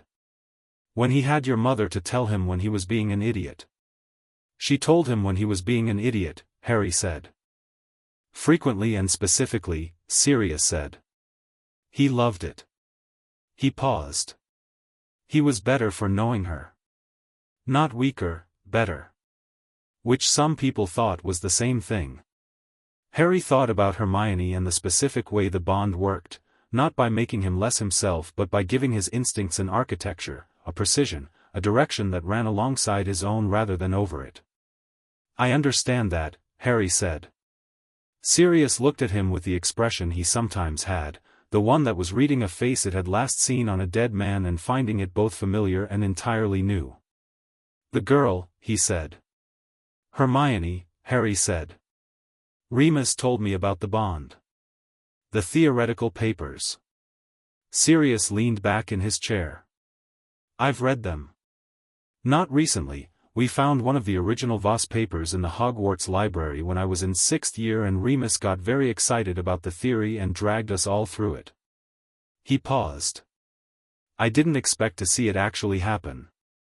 What did you think of the theory? Harry said. Honestly? Sirius looked at his curry. I thought it sounded like what every person hopes they have with someone and doesn't know how to describe. Two people whose magic works better together than separately. He looked up. Turns out it's also literally real. It is, Harry said. Does she know? Sirius said. What it means. Long term. We've talked about it, Harry said. Good, Sirius said. Because your father didn't talk to your mother about things long enough and early enough, and it caused problems that were both unnecessary and preventable. Noted, Harry said. The Dementors were the thing of the year that Harry found most useful in terms of what they taught him. They arrived at Hogwarts in September as guards, which was wrong on multiple levels and which Dumbledore had opposed but failed to prevent because the Ministry was the Ministry, and they spent the year stationed at the gates doing their specific damage to anyone who came near them. Harry's response to them was different from most people's, which he'd expected. They pulled memory, pulled warmth, pulled the specific warmth that the bond provided, and the cold they left behind was very similar to the cold of the Horcrux resonance, the signature of a fragmented soul, though a fragmented soul that was distributed across 100 bodies rather than anchored in a single object. He asked Lupin about it in October. Lupin confirmed the theory. Dementors were in some sense the inverse of the bond, creatures that consumed the connection between a self and its warmth rather than generating it. The Patronus, Harry said. The Patronus is the counter, Lupin said. He had been looking for an opportunity to teach this properly, and Harry could tell. A projection of happiness as force.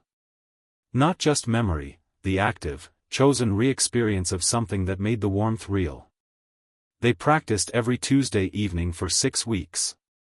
Harry's Patronus came on the 4th session, not because the magic was difficult, which it wasn't, but because finding the right memory required the specific discipline of letting something in without armor, and that was a discipline that took a few weeks. What worked, in the end, was not a single memory but a feeling, the library in Lambeth, the ladder, the moment before the book came down and before any of it had a name, when 2 lonely children had touched the same cover and something had recognized something else. The Patronus was a stag. Lupin looked at it for a long time. Your father's animagus form was a stag, he said. I know, Harry said. He would have. Lupin stopped. He started again. He would have found that very fitting. Tell me more, Harry said. Tell me the rest of it. The things you've been carefully not saying. Lupin looked at him. The tired quality in his face was present, as always, but underneath it was the expression of a man who had been offered permission to set something down. All right, he said. He told Harry about the Marauders, all of it, the animagus transformations completed illegally over 3 years, the map made in their 6th year, the specific complicated friendship of 4 people whose greatest quality was each other and whose worst qualities were also each other. He told him about James and Lily, the slow evolution from genuine dislike on Lily's part to genuine love, the specific moment in 7th year when James had simply stopped performing for her attention and started being honest, and Lily had found honesty more persuasive than any amount of charm. He told him about Peter, which was the hardest part.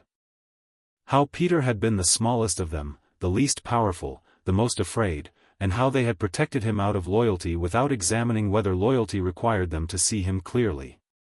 How the war had done something to Peter's fear that none of them had seen in time. You could have seen it, Harry said.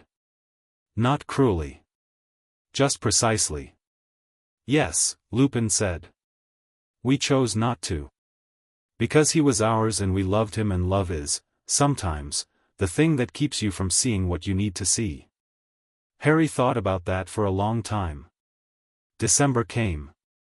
The Dementors left the grounds after an incident in November that Dumbledore had handled with the specific firm brevity of a man who had allowed something under protest and was now acting on the removal of that protest. The castle lightened measurably. Even the staircases seemed to shift more cheerfully, which Hermione said was physically impossible and Ron said was obviously true. On the last evening of term, Harry and Hermione sat by the common room fire, end-of-term tradition now, the castle half empty around them, the fire low and comfortable. Justice, Hermione said. Yeah. It's slower than it should be, she said. The right answer is obvious, and it still took 2 months and bones working around 3 different ministry departments to make it happen. But it happened, Harry said. Because we found the evidence and got it to the right person, she said. Which means the system works if someone does the work to make it work. Which means the system is inadequate but not irredeemable, Harry said. She considered. I was going to say dependent on individuals to function. Which is the same problem worded differently. It's why Dumbledore works alone, Harry said. He doesn't trust the system. He thinks if he holds all the pieces, the outcome is more certain. And the problem with that, Hermione said, is that one man holding all the pieces is a single point of failure. It's also, Harry said, a man deciding that everyone around him is a piece. She was quiet for a moment. Do you think he'll tell us the rest of it? The Horcruxes. The plan. His plan. What he thinks happens at the end. Harry looked at the fire. He thought about Dumbledore's careful disclosures, the way information came in specifically managed portions, never quite the full picture. He thought about what the full picture might contain that required such careful management. He'll tell us some of it, Harry said. He'll tell us the parts he thinks we need. The rest, we'll find ourselves, she said. The rest, he said, we'll find ourselves. The fire crackled. The bond between them was warm and complete. Somewhere in London, in a dark townhouse that was slowly becoming something like a home, Sirius Black was eating takeaway curry and writing a letter to a solicitor about the renovation of a kitchen. Somewhere in the castle, Remus Lupin was grading third-year essays and occasionally putting one down to look at something on his desk that Harry suspected was a photograph. The scale of what was coming was still very large. But there were more pieces on the right side of the board than there had been a year ago, and the pieces on the right side of the board had chosen to be there. That, Harry had decided, made all the difference. Chapter 6, The Graveyard That Didn't Go According to Plan. The Triwizard Tournament was announced at the start of Term Feast in September with the particular theatrical energy that Dumbledore deployed when he wanted a large group of people to feel that something extraordinary was happening and to not think too carefully about the implications. Harry listened to the announcement with his arms folded and his expression attentive and felt, through the bond, Hermione arriving at the same thought 2 seconds after he did, this is the year. Not because of the tournament specifically. Because of the timing of everything else, the intelligence they'd accumulated over 3 years, the Horcrux map they'd been building with Dumbledore's partial cooperation, the pattern of Voldemort's movements through the last 12 months that suggested reconstitution attempts in 3 separate locations, all failed, growing increasingly urgent. The tournament was a large public event requiring Harry's presence in a specific location on a specific schedule, announced months in advance. It was, if you were a disembodied Dark Lord working toward a specific ritual that required Harry Potter's blood, almost impossibly convenient. He's going to use it, Harry said, on the train, while Hermione wrote and Ron ate and Neville read a herbology journal with the focused pleasure of someone spending time in their own mind. The tournament, Hermione said, without looking up. Specifically the third task, Harry said. The maze. The most isolated setting of the 3. If someone controls what happens inside, there's no audience. The Goblet of Fire is the control point, Hermione said. Whoever's working for him will use it to enter your name. The age line is a deterrent for students, it won't stop a skilled adult caster. Moody, Ron said, not looking up from his chocolate frog cards. Harry looked at him. Ron shrugged, still not looking up. New defense professor. Showed up the same year the tournament started. The real Moody has a reputation for paranoid security. He wouldn't leave his house without checking everything 3 times. The real Moody would never agree to be somewhere this public with this many people he couldn't personally vet. He turned a card over. So it's not the real Moody. Harry and Hermione exchanged a look. When did you work that out? Harry said. Platform, Ron said. The way he moved. Real Aurors with that much combat experience don't move like they're performing combat experience, they just move. This one's performing it. He finally looked up. Also he smells wrong. Not bad wrong, just, copied wrong. Like someone described Moody to him very carefully and he's doing his best with the description. Polyjuice, Hermione said. Polyjuice, Ron agreed, and went back to his cards. Harry sat back. Through the bond, a warm pulse of something that was appreciation and amusement combined. "We need to let him teach us anyway," he said. "If we know what he's doing and he doesn't know, we have an advantage." "We should tell Dumbledore," Hermione said. "We should tell Dumbledore what we're able to prove," Harry said. "Which right now is a suspicion based on how he moves and smells. We need more before Dumbledore can act without tipping off whoever is holding the real Moody." "The real Moody is being kept alive somewhere," Ron said. "Polyjuice requires continuous supply. That means access to the real person." "On Hogwarts grounds," Hermione said. "Or very near. The potion needs to be taken hourly. So somewhere close and secure and hidden," Harry said.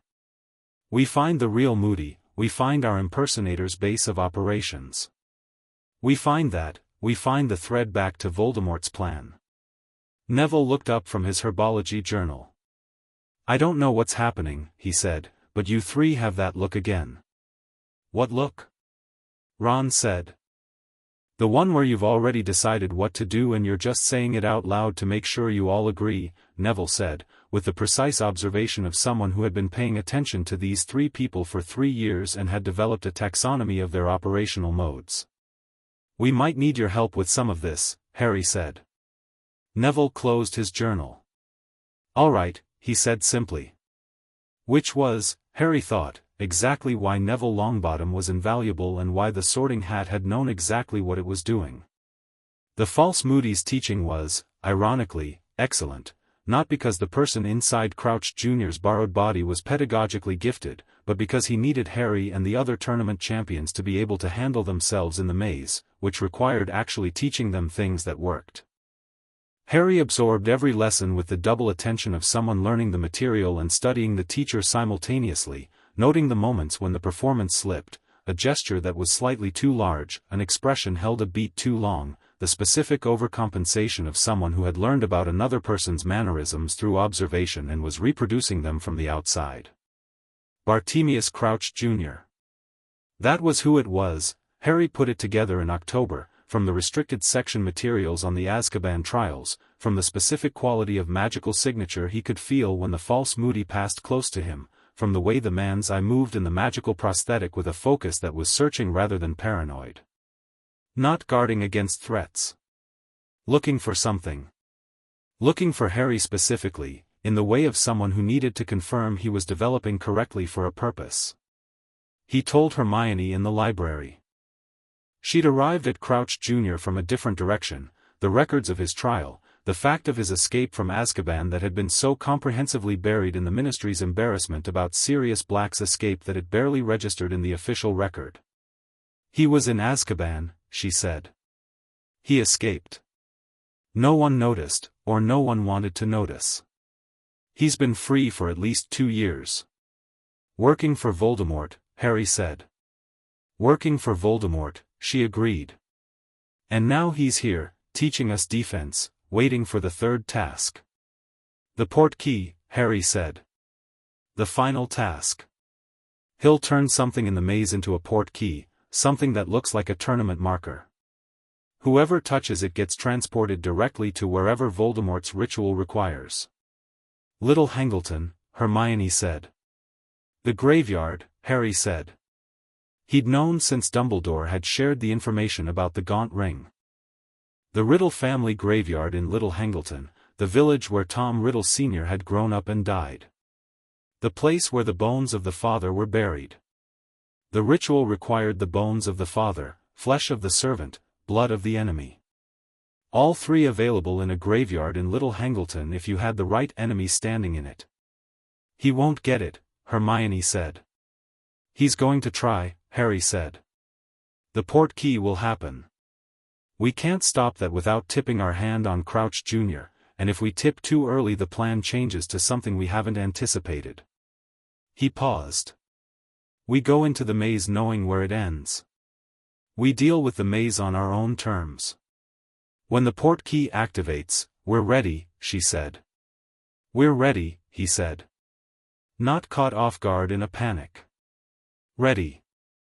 The bond ran at high temperature between them, the warm architectural current of Hermione's precision against his storm current, both of them running at full capacity, the way they did when something real was in front of them.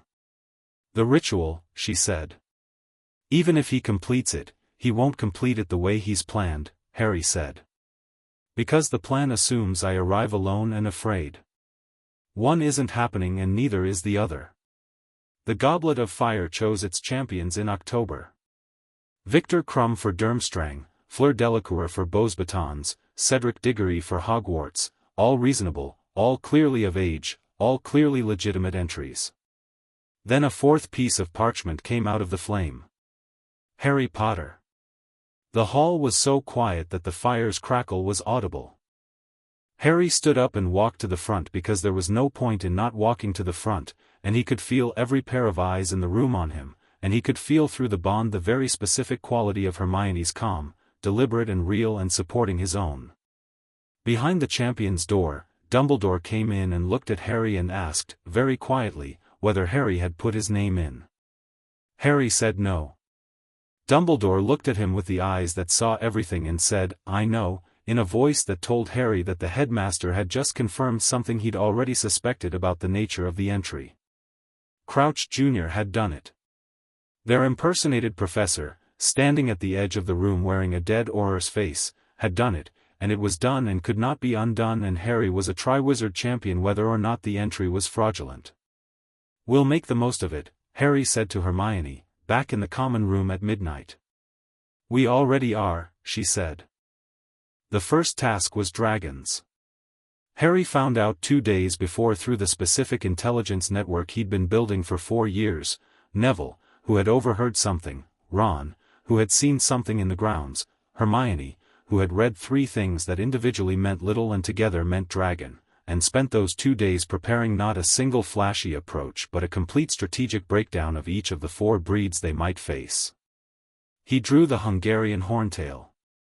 He looked at it across the arena, the most aggressive of the 4 breeds, spiked tails sweeping the stone, protecting its clutch of eggs with the complete conviction of something that had no concept of opponents it needed to worry about, and felt the size of it and the danger of it and was entirely unafraid of it in the specific way that good preparation produces. He transfigured the arena's surface before he called his broom.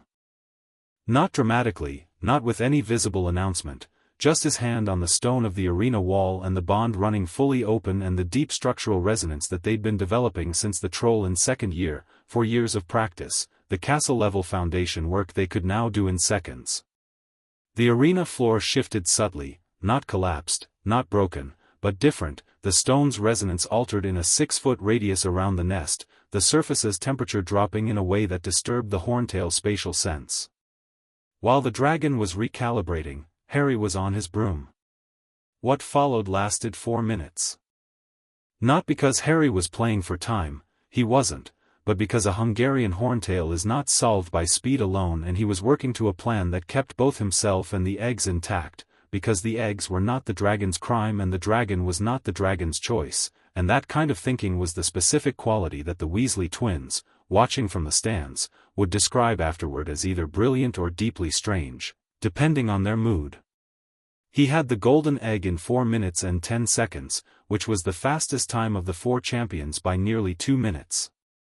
In the champion's enclosure, Cedric Diggory looked at Harry with an expression that had moved from competitive wariness to something more honest, the expression of someone who has just watched another person do something with such clarity of purpose that it demands a different category than competitor.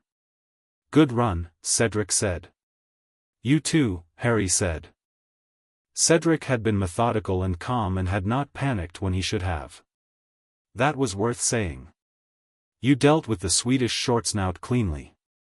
The shield charm at 40 degrees was smart." Cedric looked at him. "Did you watch my run while you were waiting?" "Yes," Harry said. "And analyzed it?" "Yes." Cedric shook his head, but he was smiling. "You're a strange person, Potter." "I hear that a lot," Harry said. The second task was the lake, and the golden egg's clue, a wailing shriek that became a song when heard underwater, was solved by Hermione in the first week of November, which gave them 2 months of preparation for a task that required sustained underwater operation. They spent those 2 months productively. Gillyweed was the obvious solution, and Harry had sourced it through Neville, who knew where it grew in the greenhouse and who had the specific botanical knowledge to confirm that the Hogwarts supply was high grade. But he also spent 3 weeks developing a secondary approach, a modified bubblehead charm that he and Hermione had reconstructed from its theoretical components, the kind of work that would have been first-year level for Hermione alone and which became something else entirely with both their cores running in concert. The second task required each champion to retrieve something stolen from them.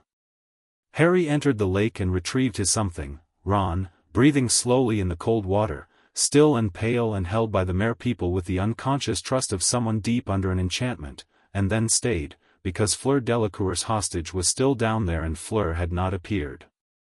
He got Fleur's sister too, along with Ron, and returned to the surface 3 minutes over the task's time limit. The judges deducted points for the time and added them back for moral fiber in a points calculation that Harry thought had been specifically designed to reward kindness and was grateful for on principle. In the stands, Fleur Delacour found him afterward and shook his hand with the specific directness of a French witch who had been trained to compete and was choosing to offer something else instead. "You didn't have to," she said. "I know," Harry said. "Why?" "Because she was there and I could," Harry said. "That's sufficient." Fleur looked at him for a moment with grey eyes that were sharp and evaluating. "You're going to win this tournament," she said. Not with resentment. Almost with relief. "And whatever happens after it, you'll handle that too." "I'm working on it," Harry said. Between the second and third tasks, Hermione found Crouch Jr.'s supply cache. She'd been following the preparation logic. Hourly polyjuice required continuous access to the source, which meant either very fast travel or very close proximity. She'd mapped the castles and used spaces against Moody's known movement patterns, cross-referenced with the map, and found an anomaly in the 7th-floor corridor, a door that the map showed as a utility storage room but that registered a faint magical signature inconsistent with storage. The Room of Requirement. She hadn't known what it was called then. She found the name afterward in Hogwarts, a history's appendix, in a footnote she'd somehow missed in 3 previous readings.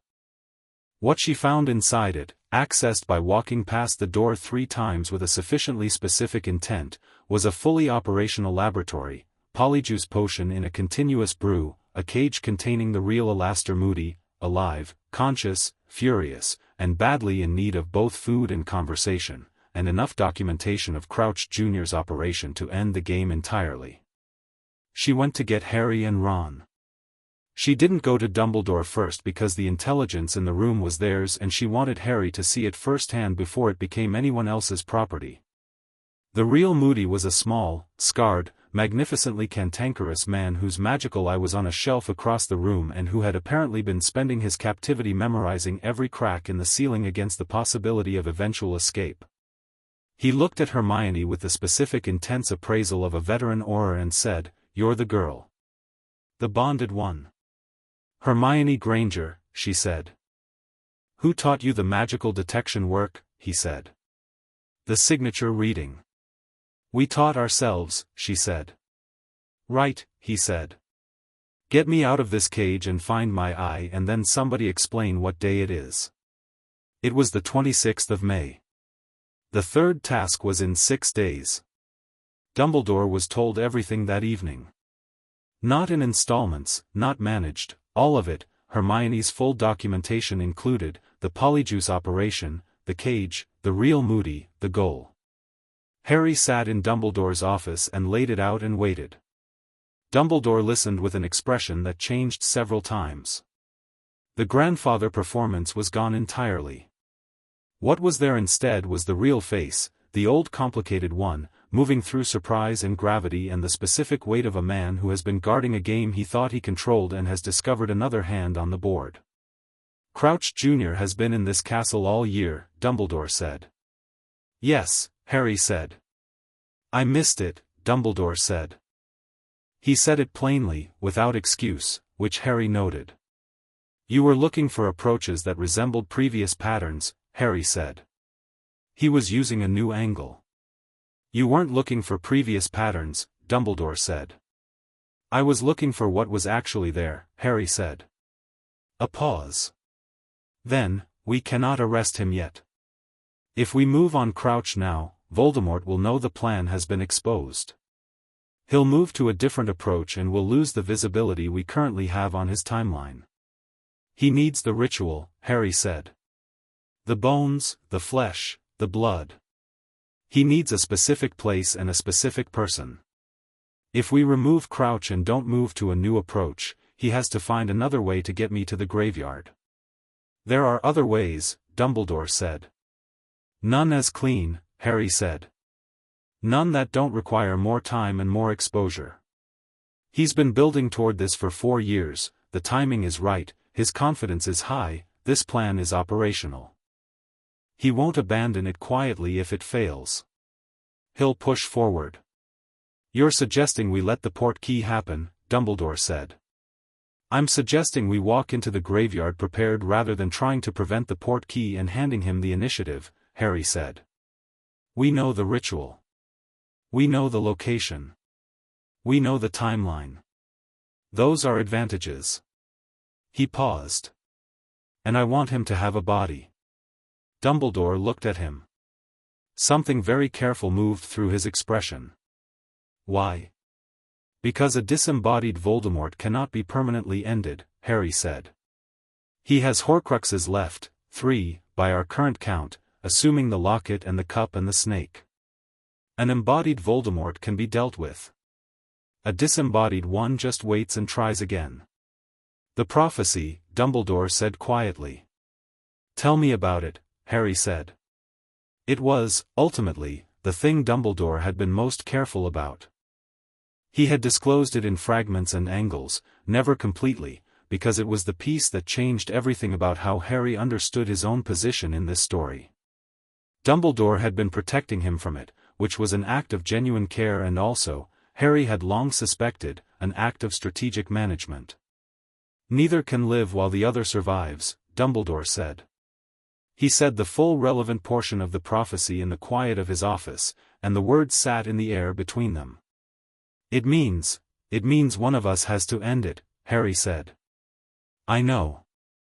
I've known since you told me about the scar in our first meeting here. I just needed the full sentence. Dumbledore looked at him with the expression that Harry now recognized as the specific combination of guilt and admiration that the headmaster had been deploying in his direction for 3 years. The chess master's discomfort with a piece that had become a player. Harry, Dumbledore said. The prophecy also specifies that I have a power he doesn't know, Harry said. Yes. He looked at the old man steadily. He doesn't know about the bond. He knows about the scar. He knows about my blood. He doesn't know that I have been training with someone who is my equal in power and who makes both of us something larger than either of us alone. He paused. And he doesn't know that I know what he's planning. That, Dumbledore said softly, is a significant advantage. I know, Harry said. I'd appreciate it if you helped me use it properly. There was a long silence.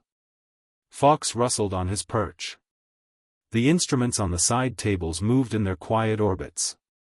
The portraits of old headmasters, many of whom had been pretending to sleep through this conversation, adjusted their pretense. What do you need? Dumbledore said. It was, Harry thought, the first time the old man had asked him that directly rather than deciding what he needed on his behalf. Something in the room shifted, not dramatically, but permanently, the way certain things shift. Harry told him. The third task was a maze. It was large and dark and architecturally complex, the hedges standing 20 feet high and grown with a density that blocked sight and sound completely, the path forward changeable, full of magical obstacles that had been installed by the teachers over the course of a week under specifications they hadn't shared with the champions. Fog in sections. Sphinxes in others. A blast-ended scrut that had been living in the southern quadrant since December and had grown to a size that made its original classification seem optimistic. The champions entered in order of standing. Harry was first. He walked to the entrance in the June evening with the stadium full and the sky darkening and the bond running warm and steady in his chest, and at the entrance he stopped and turned. The stands were full of faces. He found Ron's red hair easily, Ron, watching with the focused expression of someone who had been briefed and was tracking. He found Neville, who gave him a small, deliberate nod that meant everything had been done that needed to be done. He found Sirius in the section that Dumbledore had arranged, not officially present, officially visiting London, but here, with the grey eyes that watched Harry with the specific quality of love that had survived 12 years of everything. He found Hermione. She was in the Gryffindor stands. She had her wand in her hand, resting in her lap, held with the loose competence of someone who had been ready for 3 hours and was not uncomfortable waiting. She looked at him across the distance with the bond running between them at full capacity, carrying everything, the warmth and the weight and the years and the complete mutual understanding of two people who had started in a library and arrived here. She didn't say anything. The distance was too great for words. The bond said everything. He turned and walked into the maze. The maze wanted to be disorienting, and it was, the way a well-built thing achieves what it was built for. Harry moved through it without rushing, reading the structure the way he'd been reading structures since second year, the deep resonance work, his hand briefly on the hedge every 30 seconds, feeling the shape of the space through its foundation. The hedges had roots. The roots communicated in the slow botanical language of old growing things. He could feel the shape of the maze the way you feel a room in the dark, not perfectly, but approximately, well enough to make choices. He moved north-northeast. He disabled a boggart without drama, the graveyard appeared and he ended it in 2 words, and navigated past the blast-ended scrut by reading its heat signature through the hedge and going around its eastern edge while it slept. The Sphinx asked him a riddle that was genuinely clever and which he solved in 40 seconds, and the Sphinx moved aside with the specific grace of something that respected correct answers. He found Cedric in the northwest quadrant, trapped by a stunning spell that had come from the hedge itself, one of Crouch Jr.'s modifications, Harry suspected, intended to reduce the number of champions in the final section. He revived Cedric efficiently. Cedric looked at him. "You didn't have to," he said, sitting up. "Running theme," Harry said. "Come with me or go back, but if you come with me, you follow my lead in the final section. I know what's in there." Cedric looked at him for a moment with the sharp, honest expression of someone deciding. "All right," he said. The cup was in the center. They reached it together through the last section, which was the most magically dense part of the maze, the air thick with competing enchantments, the ground itself unstable underfoot. Harry kept one hand on the hedge and felt through the bond, which was humming at a pitch that told him Hermione was tracking him from outside, maintaining the partial resonance that was the maximum they could achieve at this distance and through this much magical interference. The cup gleamed on a plinth in a clearing. "That's a portkey," Cedric said. "Yes," Harry said. "Are we? It goes to Little Hangleton," Harry said. "To a graveyard. There's someone there who wants my blood for a ritual." He looked at Cedric directly. "You don't have to come. I'm giving you the option to take the cup on its own terms, win the tournament, and let me handle what comes after." Cedric looked at the cup. He looked at Harry. Harry had concluded over the course of the year, one of the straightest-grained people he knew, not simple, but clear, with the specific quality of someone who did not manage their moral instincts but simply followed them. "If I let you go alone," Cedric said, "what are your odds?" "Good," Harry said. "And if I come?" "Better," Harry said. Cedric nodded. "Then we go together." He paused. "What's the plan?" Harry told him. Quickly, precisely, the way he'd explained plans for 3 years to Ron and Hermione and occasionally Neville, not asking permission, not softening the difficulty, just saying the true version. Cedric listened with his wand in his hand and an expression of focused concentration.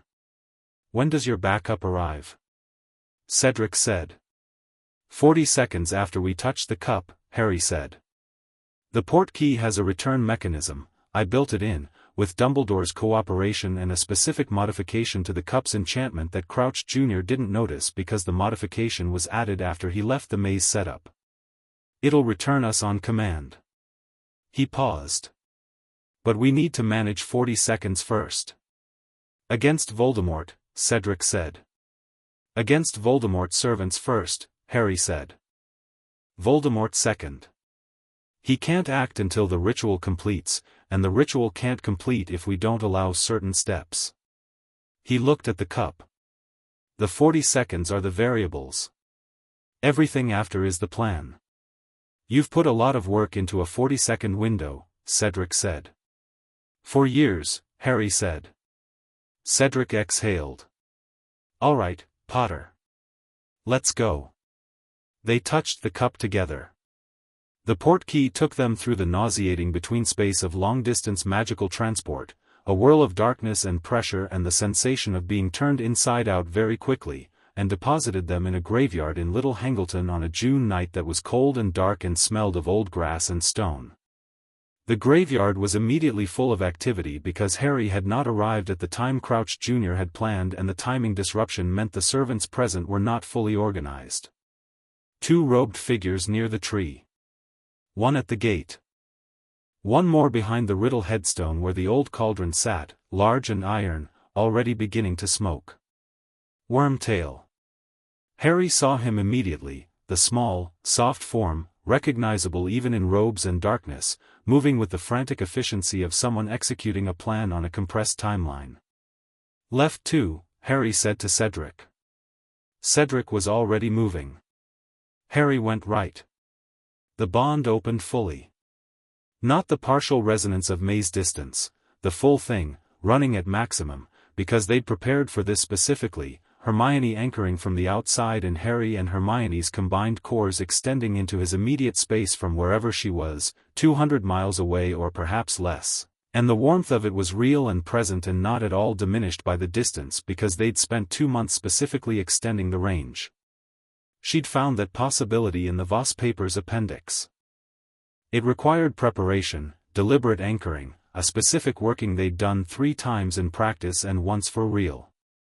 The range extension bled them both. She'd be exhausted when this was done. He could feel the cost of it running like a low heat through the bond, but the power it provided was not limited by distance the way ordinary range degradation worked.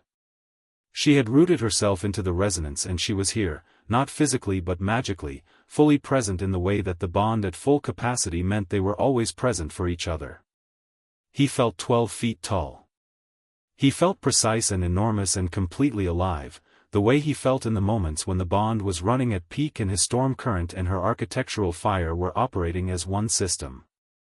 The first robed figure went down with a nonverbal binding before Harry had finished turning. The second, coming from the left, hit Cedric stupefy and dropped without theatrics.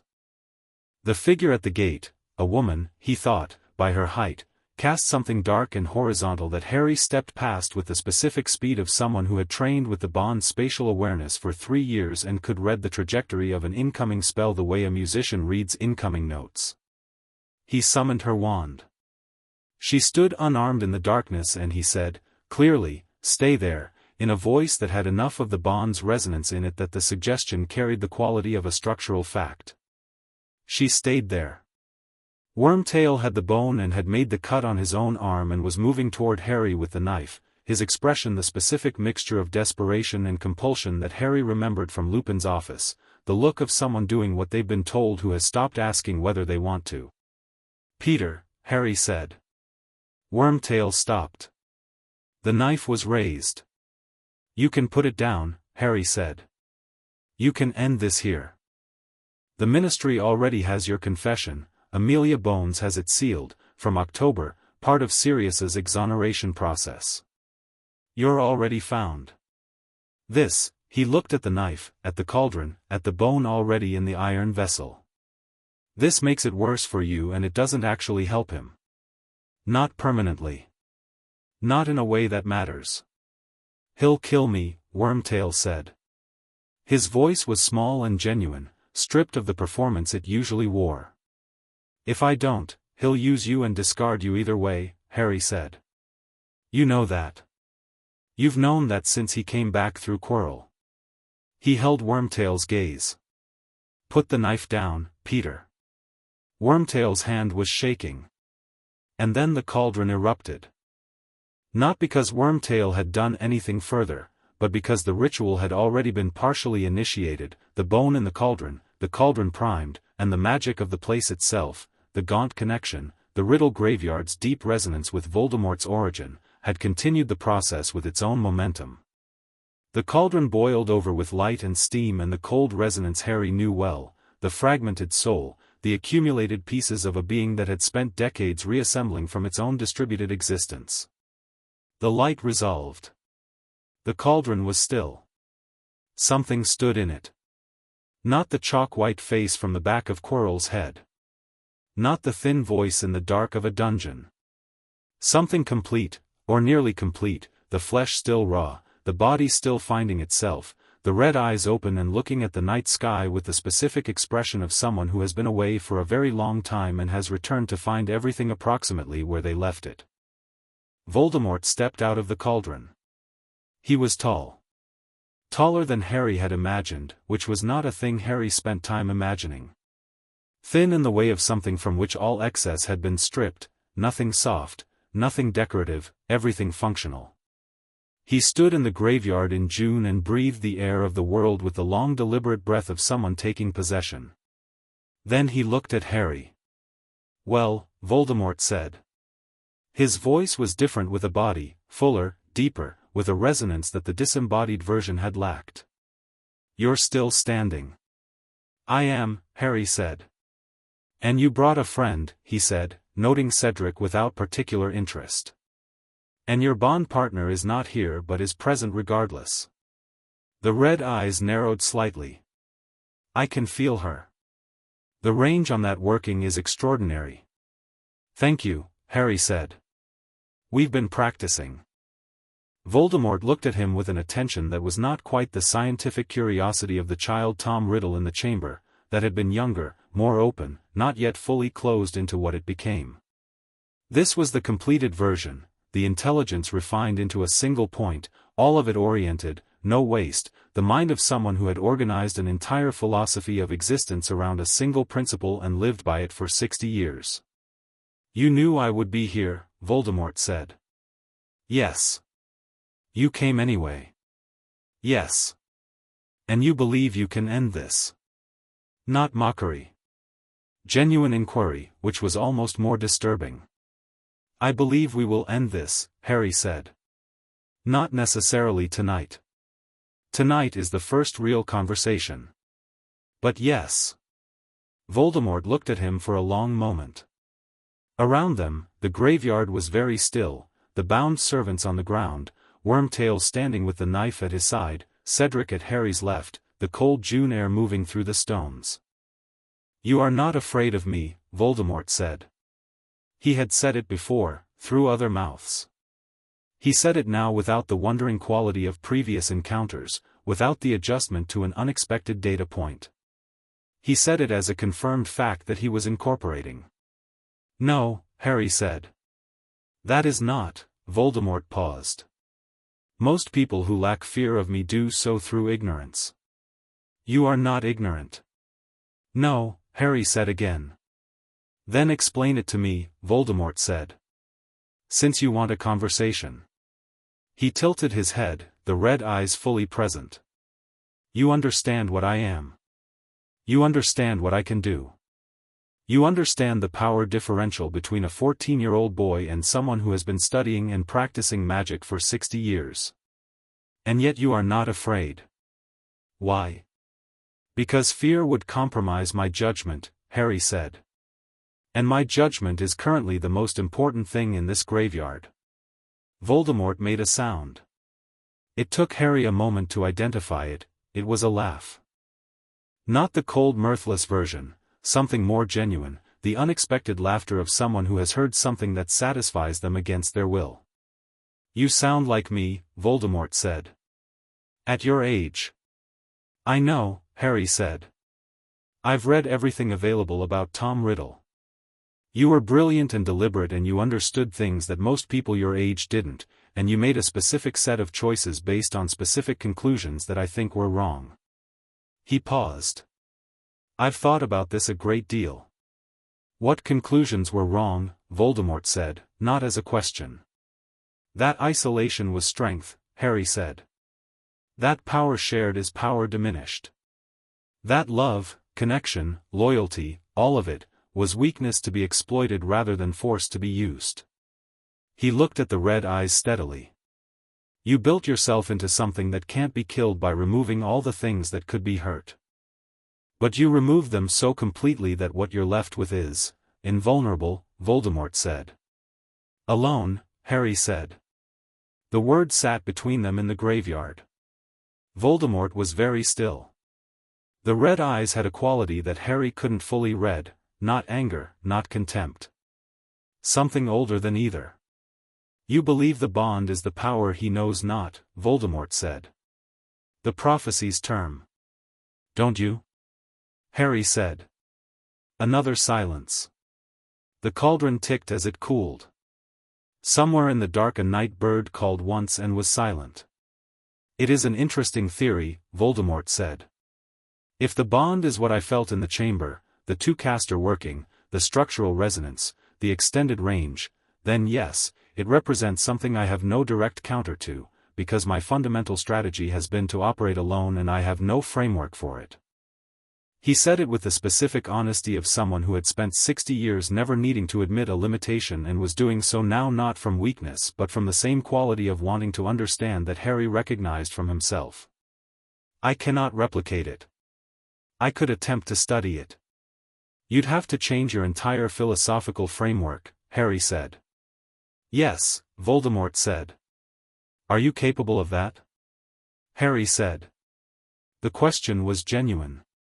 He wanted to know. Voldemort looked at him for a long time. The raw body was still settling, he could see it in the slight tremor in the long fingers, the eyes' slight overbrightness, the newness of having flesh again. "I don't know," Voldemort said. It was, Harry thought, possibly the truest thing he had ever said. "Then we're going to fight," Harry said. "Not because I want to, but because you have a body and 3 Horcruxes left, and the choice you'd have to make to stop is one you probably won't make tonight, or soon, and people will be hurt in the meantime." "Yes," Voldemort said. "We are going to fight." He raised his wand. "Though I am curious how you intend to manage the power differential." "I told you," Harry said.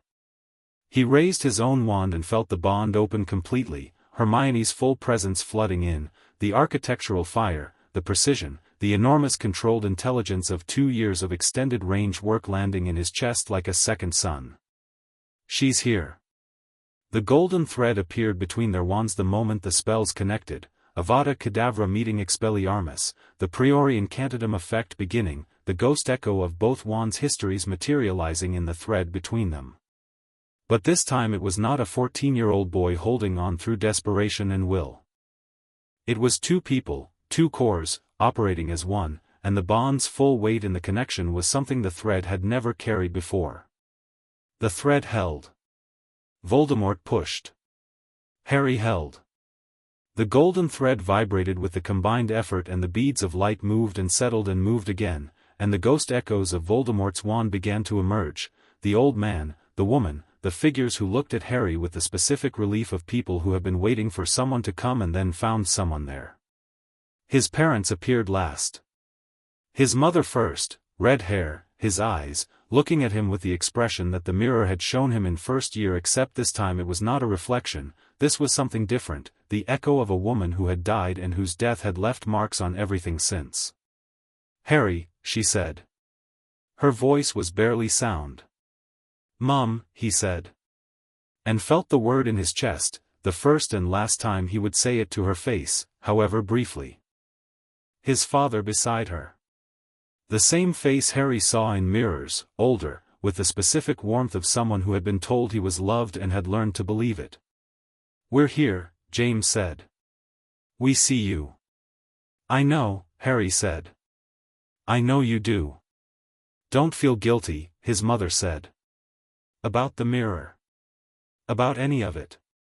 You were right, we're not in there. But we're not nowhere either. I know, he said again, and the bond was so full it was almost painful, Hermione's presence in his chest carrying her own response to what she was feeling through it, 200 miles away, her hands on the ground somewhere, the resonance anchored through half of England. Let go, his father said. When you're ready. And run. Harry looked at Voldemort across the golden thread. The red eyes were very wide. Whatever he was experiencing, the ghost echoes, the combined weight of the bond, the specific quality of this moment, was not what his philosophy had prepared him for. Not fear. Something that might, in a different life, have been the beginning of something else.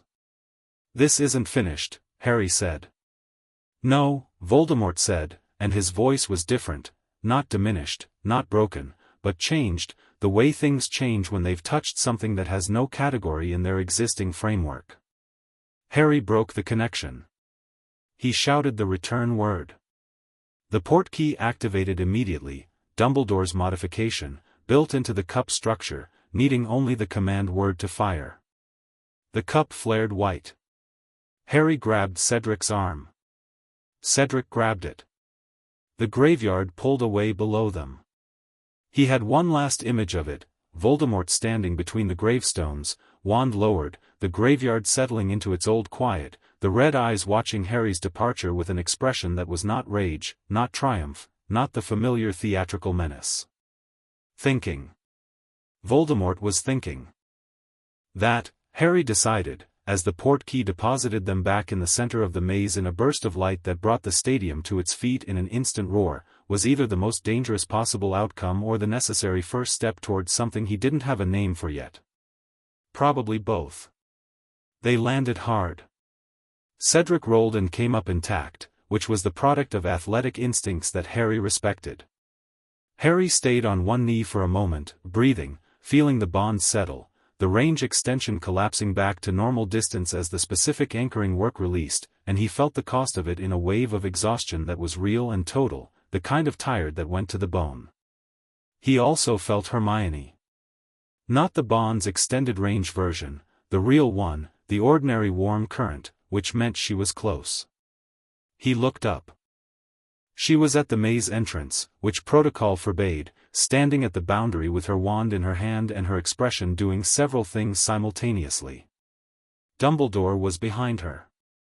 McGonagall behind him. The stadium was in uproar, people standing, the amplified voices of the tournament officials rising and falling in the attempt to establish what had happened. Harry stood up. He was fine, tired, scar throbbing, arms slightly burned from the portkey heat, functionally entirely fine. He walked to the maze entrance and past the boundary markers and the magical field that was supposed to keep non-champions out, which parted for him like water because it had been calibrated to champions' magical signatures, and Hermione had been running his signature through the bond for long enough that the field had some confusion about which body was which. She walked to meet him. Neither of them ran. It was not the moment for running, it was the moment for the specific quality of arrival after something real, the kind of walking that is its own statement. She looked at him. He looked at her. He was 14 and she was 14 and the bond between them was 4 years old and the graveyard was still on his skin and Voldemort was back and had a body and there were 3 Horcruxes remaining and the war that was always going to happen was beginning now rather than later. "You're all right," she said. "I'm all right," he said. She nodded once. Then she hit him in the shoulder hard enough to mean something, the way friends hit each other after things that were nearly bad and weren't. "The range hold almost broke twice," she said. "You were moving too fast." "I know," he said. "Sorry." "Don't apologize, work on your movement patterns," she said. "I will," he said. Ron arrived from the stands at a run, Neville behind him, and the immediate aftermath of the tournament swallowed everything in the necessary noise of people catching up to what had happened. Dumbledore took Harry aside within 5 minutes and the debrief was thorough and long and contained several moments that Harry would need weeks to fully process. But the one he kept coming back to, in the days after, in the official inquiry that followed, in the chaos of the Ministry's response, in the weeks of preparation that began immediately because the war was not a future event anymore but a present one, was the moment in the graveyard when Voldemort had said "I don't know" to the question of whether he was capable of change. Not no. Not the dismissal that the philosophy demanded. I don't know. Harry lay in the dormitory on the last night of term and looked at the ceiling and felt the bond running warm and steady in its ordinary frequency, the daily version, the one that had been there since a library in Lambeth. He thought about what Voldemort was doing tonight, wherever he was, thinking, planning, recalibrating, the brilliant terrible intelligence working through what had happened in the graveyard and what it meant and what came next. He thought about 3 remaining Horcruxes. About a locket and a cup and a snake. About a war that would require everything from everyone and would not resolve quickly or cleanly. He thought about his parents' faces in the golden thread, the specific warmth of being seen by people who loved you, the way that warmth was not a weakness but the most precise counter to fear that existed. He thought about Hermione in the next building, probably not sleeping either, probably reading, probably with her notebook open and her pen moving, already working on the next phase. He thought, we're ready. Not because they had everything they needed. They didn't. Not because the odds were comfortable. They weren't. Because they had chosen this, both of them, from the moment a warm current ran between 2 children in a library and something recognized something else. Not destiny, decision. Not fate, the steady, daily, entirely unafraid choice to be here, in this, together. He closed his eyes. The bond hummed. The castle breathed. Outside in the June dark, the grounds were quiet and the lake was still and the stars were the same stars they'd always been, indifferent to everything that happened below them and entirely unchanged by it.